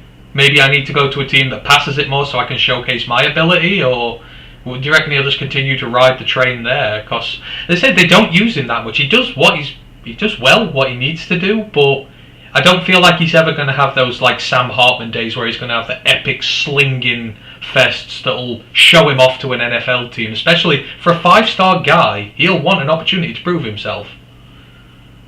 See, if I thought he could do it, I think they'd let him. Do you reckon that's what it is? I don't believe in his abilities yet. I feel like 5 stars are thrown around. I feel like if he had the ability to air it out and just pass a team to death and rack up 400-500 yards, by now he'd have been given the opportunity to do it. And is he going to have to do it against TCU? Probably not. Like I said, there's one thing about relying on a running back, and then there's one thing that the team forces you to. I don't know which it is with Michigan. I don't feel like Jim Harbaugh would hold him back. I feel like Jim Harbaugh would love a QB that could throw it. Also, they've got some weapons. So I don't know. Like I say, if this time next year he wins the Big Ten again, but it's just been another average passing season, and they don't win the playoffs, or if they don't make the playoffs, he might think, I'm bored. He might be like, do you know what, I've had success, but now I want to go try something different. I probably won't blame him. No, I agree. We'll see, but yeah, that is everything for today. So we kind of never mentioned the playoffs in the end, but the playoffs are going to be Georgia versus Ohio State, Michigan versus TCU. We'll talk about it close to the time because it's still a long time until they happen yet, so we'll go on through there. But going to be interesting. One final comment from Ash. He goes, ironic that the team called the Boilermakers ran out of steam.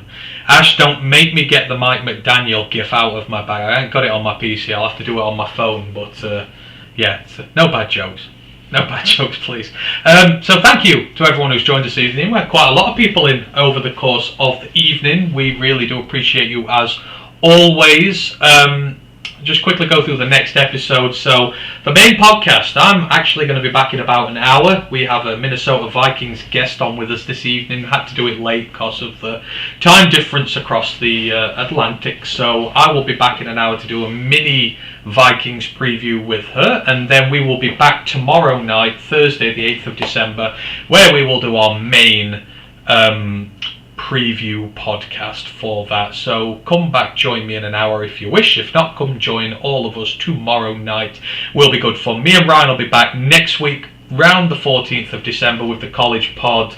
There is a lot we're going to do, I'm not sure yet, but we will do a conference review of the season, see what, just sort of run down the conferences, what happens, give our thoughts on that. We've got our final end of season mock drafts to do as well, and I have a lot of player tape to do. Don't worry, I've been asked about a couple of Iowa players. We have an assignment for slot cornerbacks, and we have another assignment as well what I forgot. We will start doing that next week because a lot of this stuff's going to die down. We've got no games to review now, so a lot of time is going to be available to us. Joseph Austin says, great content, thanks so much. Hey Joseph, we really appreciate it. That's why we do this. We know there's people in here who like to listen to us. It makes it that much more enjoyable for us, so thank you very much. Just remains for me to go through the socials, unless, is there anything else you want to get off your chest before we get out of here, Ryan? Anything we missed? Nope, I think that's everything. Alright, sweet. So you can find us all over the internet. YouTube, Roar of the Lions UK. I've not checked, but we were on 699 subs last time. If we can get that to 700 tonight, you guys will be the best. We love you all. Twitch, ROTL_UK. Facebook, our page, Roar of the Lions UK. Our group, Detroit Lions Fans UK, One Pride Worldwide.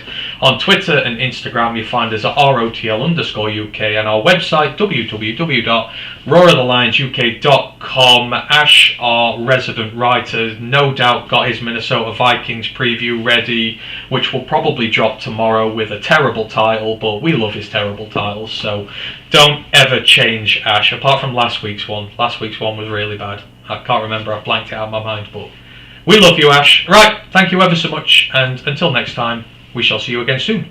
One Pride.